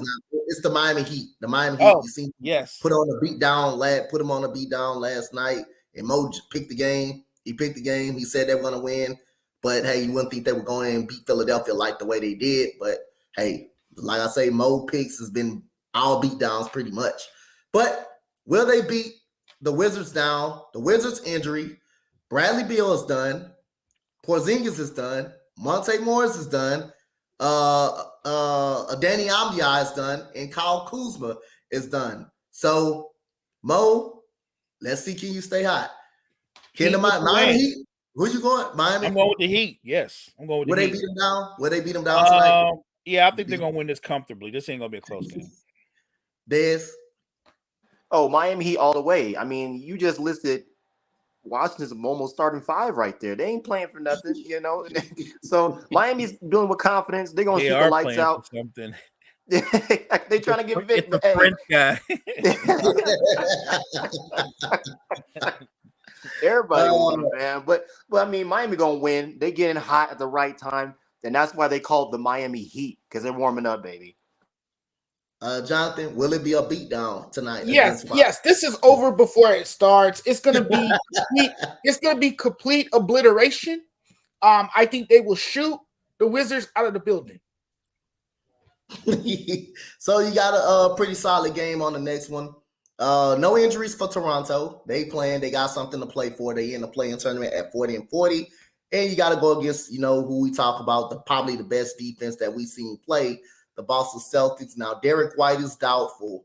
Malcolm Brogdon is doubtful. You got Marcus Smart is doubtful. So Jaylen Brown and Tatum, they may well be available tonight because they're not on the injured or nothing list. So they are available. They pretty much are available. Mo, who you picking tonight? I'm going to go ahead and go with the Celtics still. The interesting thing about them is because we know about their depth. Even if Tatum and Brown, one or both are out, Derek White is a formidable I like his game. He can score. He can defend at a high level. And I think Boston is one of those teams. They just don't have any quit in them. So even if those two guys are out, I'm gonna still roll with the Celtics. I think they'll just find a way to win. I like it. Des, who you got? I got the Celtics. With these little injury reports, they're kind of sneaky. You think about it, because they'll say doubtful, and then some of these players that don't even show up on the injury report, like with Denver, you didn't even know that Jokic and them weren't going to be out to almost like in mid-afternoon. So I wouldn't be surprised if White and Brogdon are out. They need a break. If Tatum and Jaylen Brown play, I say it's a minute restriction, probably 15, 20 minutes. See what you got, sit them down, and see what you got on your bench. If I go with the Celtics, they're playing with firepower, and they're really deep. They're really deep. So, like Mo said, even if they sit most of their guys down, they got guys in the backup that can just shoot, defend, like the starters. Jonathan? Yeah, it's 3-0. I'm going with the Celtics here too. The Celtics just have too much firepower. They're the deepest team in the NBA. To me, they're the deepest team in the NBA. They have too much. They have too many options on that team. I think it's a easy win for them tonight, and they also defend very well. They play the best defense as well. They're third ranked in the league. So there you go. Yep. So we got the up-and-coming Magic versus the Brooklyn Nets. Brooklyn needs this win to keep Miami off their tails, because Miami is real hot up on them. They chasing them. They not far behind them. So they need this win to keep Miami off their tail. I'm going to just say this. The whole starting five for Orlando is out tonight. So is this going to turn into a not so good game for the Magic, Mo? And plus, Brooklyn is at home. Yeah, Brooklyn's playing to keep that 6th seed and stay out of the play-in. So they're going to have all their guys starting, obviously. Yeah. And then you're talking about who's going to be out for the Magic. So I'm looking at big games from Dinwiddie and Bridges and Cam Johnson. Okay. Des. Mo, he took the words right out of my mouth. I say the Nets, they got something to play for. They're at home. And in Brooklyn, I mean, it's like New York, but when Brooklyn, the town, the city goes around them and loves them and embraces them, and it's like a playoff atmosphere. They got something to play for. And Orlando, they just in there, but they done. They shut it down. You know, there's no point in playing them if they down. So I go with the Nets on this one. Jonathan. Yes, the Orlando Magics are gonna play spoiler alert if they can, but the Nets, they got something to play for. They got a lot to play for. This game has playoff implications, so I think they get the dub tonight. So you got the Memphis Grizzlies going up against the Milwaukee Bucks. The game don't matter for Milwaukee because Giannis, Drew Holiday, Connaughton, Brook Lopez, and Middleton is out. So the game don't matter. They're sitting them game. They're sitting out. The game actually don't matter for Memphis either, but they are playing everybody. So in this case, Jonathan, who you taking in this game? Man, I got the Bucks over Memphis Grizzlies. I got the Bucks. I think the Bucks are just too powerful. I think they got a great squad. I think they're one of the best teams in the Eastern Conference. I'm going, and Memphis has too many distractions too. There's just, this team to me has never been the same since the Ja Morant situation. So I'm going to go with the Bucks. Des? I'm going to go with Memphis. The reason why I go with Memphis, I mean, Milwaukee, what do they have to play for, really? I mean, you're playing your backups, plus you're the backup point guard, too, as well. So, and Memphis, if Bucks Kings finals calling it now. No. Okay. And then, well, you got a half right. Yeah, you got half of it right. But with Memphis, like Jonathan said, there's so many dang distractions. Ever since they played Denver in that whole Ja Morant situation, that team has had so many distractions. Dylan Brooks is not really the player that I thought I would see. I don't think main fans would see. He's like really just an intimidator. He's not really offensively. So like I said, I think Memphis wins this game. Let's get some confidence going to the playoffs. And I think they win. All right, Mo, who you got? I got the Grizz winning. And let me just say this about Dylan Brooks. Go ahead. He can be an irritant. He can be annoying. You know what I'm saying? He could be a troll. And that could be a negative for the opposing team if he gets in your head and you respond to him. But I think that his team, I think they like him like that. That's his role on the team. I mean, because he's not the most skilled player on the team. He's not the first, second, or third option on the team. That's his role, to defend, irritate. He tries to get a reaction to get you off your game. He is a pretty good defender. I would say as a shooter, he's streaky at best. But his role in that team, you can call it what you want, being Draymond light, I guess. But that's his role on the team. As far as the game, if they're going to play everybody and the other squad sitting everybody, Memphis is going to win. They'll probably be – the game probably over before halftime. So yes, indeed. So we got the very next game is we got New York going to the Big Easy. They're traveling to the Big Easy. They're playing everybody except for Zion. We know he's out. But this game do mean a lot to New Orleans because, again, they are 41-39. So if they get a win tonight, Lakers lost, they could jump the Lakers to 7th. And the closest that the Lakers can fall down to is 9th. That's the farthest the Lakers can fall down to. I don't think they will fall to 10th all the way through because OKC is 39-42. So no matter what record that OKC finished with, it's going to be a losing record regardless. Right. So that's the farthest that the Lakers will drop down to is 9th. But if they do lose tonight, if they win this game, that will be 42-39. The Lakers somehow, lose their game, they will be 41-40. And that means New Orleans will jump them. Also, it's big for Minnesota as well. Really, yeah, it's really big for Minnesota. So this game does matter for the New Orleans Pelicans. For us trying to jump the Lakers. The Lakers win tonight. They keep the same. They keep the same spot. They keep the same spot right there. So if they win tonight, so this game is really big, and they will be at home against the New York Knicks. Mo, who you picking in this game? Man, I said because they have something to play for and it impacts the standings.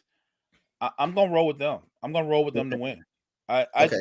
I know the Knicks are gonna come out, and I'm sure the Knicks are gonna make it a competitive game. I don't think this is gonna be one of those lopsided games, but they need this. They have no margin for error. They need this, and it does impact in a domino effect other teams. So I expect them to win. Yep, there we go. Des, who you picking? Quick question for you, Coach: is New York playing their whole five? They're not sitting nobody, right? In New York, They're sitting Jalen Brunson, as far as I know. That's the only person they're sitting is Jalen Brunson. I go with the Pelicans. They got something to play for. I think they want to play a little bit of spoiler as well because you think the Lakers have definitely started to get a little bit of a stride as of late. And I think New Orleans has something to play for. You know, you go into the playoffs, you can go up a little bit or you can clinch. So they got something to play for. I say New Orleans wins this game. Yep. By the way, Julius Randle is out and RJ Barrett is day to day. Yeah. So okay. I got the Pelicans winning this game. I think there's just too much on the line, you know, and this has an impact on seeding and who you play in the playoffs. So yeah, I'm going with the New Orleans Pelicans. So we got the next game. Matters for both teams. This is a big game. It matters for both teams in the Eastern Conference and the West. The Bulls, I think no matter what, they will be 10th. They will be in the play-in tournament. Nobody could jump them outside of that. They are 38-42. Now for the Dallas Mavericks, they trying to jump the OKC Thunder. If the Mavericks gets in a tie with the OKC Thunder, OKC Thunder will be in the play-in tournament if the Mavericks does not have a better finish with a better record than OKC. So they do need this win to tie the Oklahoma City Thunder. The only thing, Oklahoma City Thunder, until Sunday, they would have the tiebreaker. The winner of the winner on Sunday, if OKC wins on Sunday against Memphis, they will finish off with the play-in, the last and final play-in. And if they lose and Dallas win against San Antonio, they will win that. Dallas will win the 10th seed. So this is a big game for Dallas against the Chicago Bulls. Who y'all got in this game? Mo, we're gonna start it with you. Who you got? The Mavericks or the Dallas or the Chicago Bulls? Mavericks are in Dallas tonight playing against Chicago.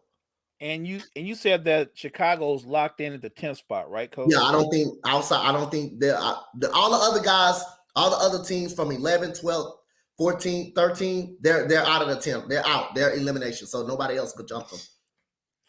I'm going to say Chicago still. That's going to be interesting. You're talking about two dynamic duos, Levine and DeRozan versus Kyrie and Luka. If I just looked at it that way, with no hesitation, I would tell you Kyrie and Luka. I would.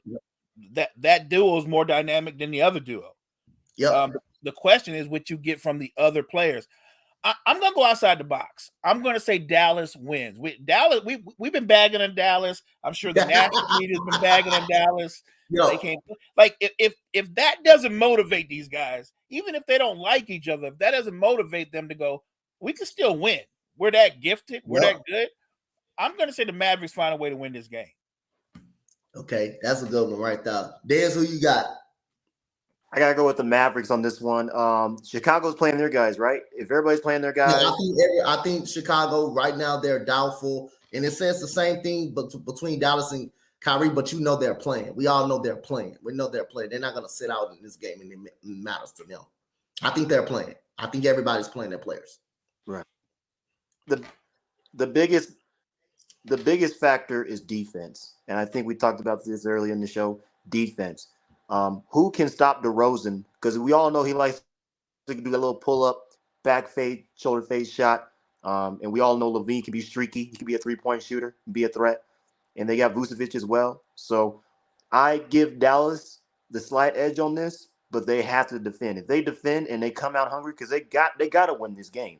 If they do not win this game, OKC wrapped it up. So it's for Dallas to lose. Yep. Jonathan, who you got? It's a big game for Dallas. It's for Dallas to lose, but you know what? I'm giving the slight edge to the Bulls. And I know that sounds crazy to some people, but you know why I say that, right? Because you look at every damn game that the Dallas Mavericks have played, and they've given up 100 points. So There you go. And if DeRozan is playing, and if you got Levine out there and you got them scoring the basketball, then there you go. The Bulls are the team I'm going with. Every game that the Dallas Mavericks play, you know they're giving up over 120 points a night. You know that for a fact. They're giving up over 120. They don't play no defense. They have no resistance on that side of the basketball at all. So, again, we go to another game that's very important. It's not important for Sacramento, but it is important for the next team, for the Golden State Warriors, who will be in Sacramento tonight. So the Golden State Warriors open up at 42 and 30 and 38. They are completely tied with the Los Angeles Clippers. The Los Angeles Clippers on them on the tie at 42 and 38. They're in the 6th seed. If Golden State lose 2 games, they can drop down to the 9th seed. If they lose 2 games in a row and Minnesota win 2 games, they can be up. So between 6th, 7th, 8th, and 9th, that's up to ground. No guaranteed of the 6th seed for right now. But if the Warriors win, they maintain their position. If they lose against Sacramento, in Sacramento, we know how tough it can be in Sacramento. They drop a little bit down, so they need to win this game in Sacramento. For Sacramento, they got the 3 seed either way. Either way, they can lose this game tonight. They can lose the next 2. They have the 3 seed. They can lose the next 2 if they wanted to. So, who you got, Mo? Who you got in this game? I got Golden State. I think the Warriors need this. They want to remain where they are in the seedings, in the because I think they like the potential matchup they're going to have. That's how cocky and confident they are. I think they need this, but I also think this is an opportunity for Sacramento to smack Golden State. Like, don't you think Mike Brown, don't you think Sabonis, don't you think Fox and company would like to be like, you know what? We can help in the Warriors season. Yep. You know what I'm saying? So I actually think this might end up being the best game of the night. I'm going to pick the Warriors, but I think it's going to be a dogfight. I like it. Des, who you got? I'm going with the underdog. I'm going with Sacramento, man. I'm going with the underdog. And I'm not just saying that as a Nuggets fan, but like Mo said, it's going to be a dogfight. It's going to be one of those games where it's going to be one of the best games of the night, I think, in my opinion. And I think that Mike Brown, the passion that Sacramento plays with, and they're not even, like comfortable. Hey, we got the 3 seed. Like, you know how teams get comfortable when you get the seed and they're just comfortable? This team is not comfortable. They're hungry. They're scrappy. They play physical defense. And the game's in Sacramento, right? Yeah, it's in Sacramento. Oh, yeah. So you already know the fans are going to be rowdy. So that home stand, I say Sacramento wins. It's going to be at least by a 3 or by a 6-point win. All right. Jonathan? It's the battle of Northern California. You got Sacramento going against the Golden State Warriors. Should be fun. The Beam team likes to light up the beam in their home building. They play better at home. The Kings are a really good team. The Aaron Fox, man, Sabonis, all those cats can ball. They're well coached. Mike Brown has turned around the culture. I'm going to go with the upset here, too. I'm going to say the Sacramento Kings over the Golden State Warriors. I know the Warriors need this win. I know this will impact where they seed and where they fall in the playoffs. But, hey, I got to go with the Kings, man. The Kings have had that type of year. So the last game of the morning before we end the show off on a high note, we got the main event of the evening right here. So you got no injury reports on the Phoenix Suns. Look like they're playing all in. They're playing the players, trying to get a little more rhythm with Kevin Durant in the lineup. The Lakers need this win. Again, they need the win. Freddie, if you're listening to me, they need to win this game. They need to win this game. No excuses. They need to win the game tonight. Because, again, the same reason I'm saying it for Golden State is playoff. This seeding will be important to have. Now, the Lakers, farthest they can go is 9. I don't think they will go 10. They were the farthest they can drop 9, but it will be important to see who you will play in the play-in, and it will be important to see where you have to get into that 8 seed or not, where you make the actual playoff or not. So, again, the Lakers coming in at 41 and 39. If the Pelicans win the game and the Lakers somehow lose the game tonight, which they very much can because Phoenix is playing everybody, they will go down to the 8th seed, depending on what happens in New Orleans. They win, they stay on par. Or they would need the Kings to beat the Warriors. They'll possibility of jumping the Warriors for that 6th spot, and you will be in the actual playoff theme. So big game in LA. Phoenix is playing everybody. Mo, who you got? Who you picking? I got the Lakers, and I'm not saying it because I'm a Laker fan. This is objectively they need this win, and I actually like it that Phoenix is playing everybody. Yep. I don't know if that's going to be the case throughout the game, but at least in that first half, both teams are going to have their best starting fives out there. So I want to see what that looks like. There's no excuses. I know LeBron is apt to do excuses a lot. You got some rest. You got to turn around. You need this win. I'll say this about the Lakers. The one thing they do better than any other team in the NBA, and it shouldn't be surprising, is because of their style of play, their secret superpower is their ability to get to the free throw line. They attack the basket. Think about this. Between LeBron James, Anthony Davis, and Austin Reeves, just those three, you usually get about 24 free throw attempts a game. That's just from those three. And because of the way I think Phoenix plays defense, I think Anthony Davis tonight, I'm going to say he shoots 12 to 14 free throws. I say LeBron's going to shoot 8 to 10 because there's not anybody in Phoenix that can guard either one of them. You can tell me that KD is going to put up numbers. He might, but I don't think he's going to put up more numbers than LeBron and AD. I think the Lakers take this game, and I'm sure at some point somebody will go, well, Phoenix didn't need it. They locked in at the number 4. If you don't need it and you're locked in, then don't play your starters because the L still counts. Yep. So Dez, who you got? The heavyweight fight of the evening. This is like a Javante Tank Davis and a Ryan Garcia fight coming up. This is like the Muhammad Ali and George Foreman fight coming up. Who you got tonight in the main event of the evening? Dez, who you going with? There's room for the Suns.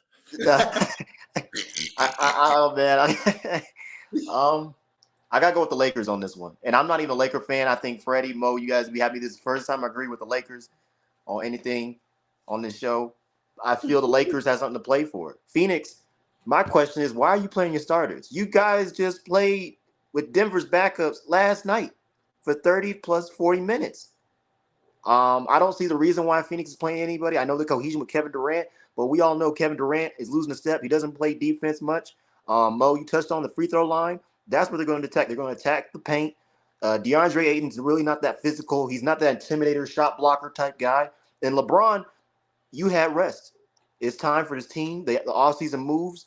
I don't know about D'Angelo Russell, but if he's still hurt, hey, this is a game you got to play, man.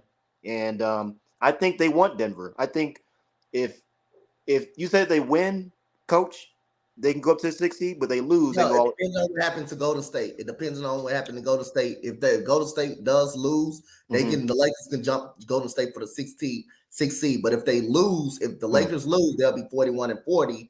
And the New Orleans Pelicans win, the Pelicans can jump them. So the farthest the Lakers, they're going to be in play in any way it goes. The farthest they can go is tonight. It's the 9th spot. That's the farthest the Lakers will drop. Gotcha. So I feel like the Lakers got something to play for, and it's prime time, and it's in LA, So I feel, LeBron take over, AD, be healthy, do what you do, go in the paint, do what you do, man. I go with the Lakers. All right, this is why I saved this man last. This is why I saved him last for this one right here. Now, not like Freddie said, he was so pissed off about the Lakers last year until he got to the point. Well, hell, trade everybody a goddamn way. Even LeBron got to go. Even nobody is safe on this team. I've had that feeling. When you watch him, it's real funny. It is real funny. And he's a passionate Laker fan. He is a diehard Laker fan, but he's passionate. And if he going to tell it how it is. He going to tell it how it is. If it meant for him, hey, trade everybody away. Let's break this team down. Let's go rebuild. Now, this is one of these nights. I don't know if he's going to say it. But, hey, it depends on how bad, if they lose, how bad they lose tonight, it will come out. I guarantee you. Now, Jonathan, tonight, big game for the Lakers. Who you pulling for? The Suns are playing their starters because they want to beat the Lakers. That's the bottom line. They're playing their starters because they want to beat the Lakers. Look, for the Lakers, though, this is a high stakes game, right? It's a game with great anticipation. So the Lakers know what's on the line. They know what's expected of them, and they know what needs to be done. Now, there's no more excuses. The Lakers have run out of excuses. I feel like they made a parade of excuses. Yeah. Look, LeBron has had his rest. AD has had his rest. AD needs to come out and be the superstar. He needs to be the table setter. He needs to set the tone early. Okay? It's his team now. Yes, LeBron, they can't survive without LeBron. I get it. But they need Anthony Davis to be that guy. They need him not only to be the scorer, they need him to be the facilitator as well. And they need everyone to come off that bench and play great basketball. They need Austin Reeves to score at least 15 to 20 points tonight. They need him to be a factor in this game. They need Troy Brown to be a factor. They need D'Angelo Russell to get off the bench and actually play a game. Everyone got to play tonight. Everyone has to play tonight. Everyone has to be efficient for the Lakers to win tonight. Mm-hmm. I think if you get a collective effort from everybody, they will beat the Phoenix Suns. I just thought about that, Coach. You know what? Maybe that's why Phoenix is playing their starters. They're trying to do to the Lakers what the Kings are trying to do to the Warriors. They're like, if we knock them down now and put them into the play-in, I'm just saying, who's to say you might not see them again at all? So I get what Phoenix is trying to do. Like that's very strategic. Yep, they may be trying to send a message. You never know. They may be trying to send a message at the end of the day. So, like I say, ladies and gentlemen, it was another good morning show. Friday morning, man. We got some big NBA games up on the map tonight. Some play-in tournaments. Some people's seeding is already solidified. So these are some big games for the Warriors, Lakers, Pelicans, Timberwolves, and all of that to decide the play-in tournament. So, man, great show. Happy to have everybody on. Jonathan, tell the people where they can follow you at, sir. Yeah, they can find me. You guys can find me on various platforms. I'm all over. I'm on Twitter. You guys can find me there, SportsJudge85. You guys can find me on Instagram, SportsJudge85. You guys can also find me on TikTok, where I'm very active, the SportsJudge85. And I have a fan page if you guys want to like and follow. You guys should, because I have a lot of fun over there, and we talk sports all the time, and I post different things. The Sports Judge. Look for the Sports Judge on Facebook, and look for my YouTube channel, The Sports Judge. Like and subscribe and follow. Thank you guys so much. Appreciate it. Yep, and we got the brother Dez in the building, the one that Freddie's been messing with ever since, been giving a hard time to since he joined the network. But hey, the biggest thing about it, hey, Dez hold his ground. He hold his ground. Now, each time you have a chance to get at him, you gotta go ahead and shoot your shot. You gotta go ahead and shoot your shot, because you never know when the next one is gonna come. So again, you don't want Freddie to have that shot. You don't want Freddie to have it. I'm telling you, you ain't gonna never stop hearing it once he get a hold of it. But Dez, go ahead and tell the people they can follow you. You guys can find me on Facebook, this network, Desmond 2015234 on Instagram. I definitely love the show. I just want to give a shout out to Freddie. If the Lakers lose, I want him on the episode tomorrow. Uh-oh. No more hiding tomorrow, man. He ducking. No more hiding. No more hiding, man. There you go.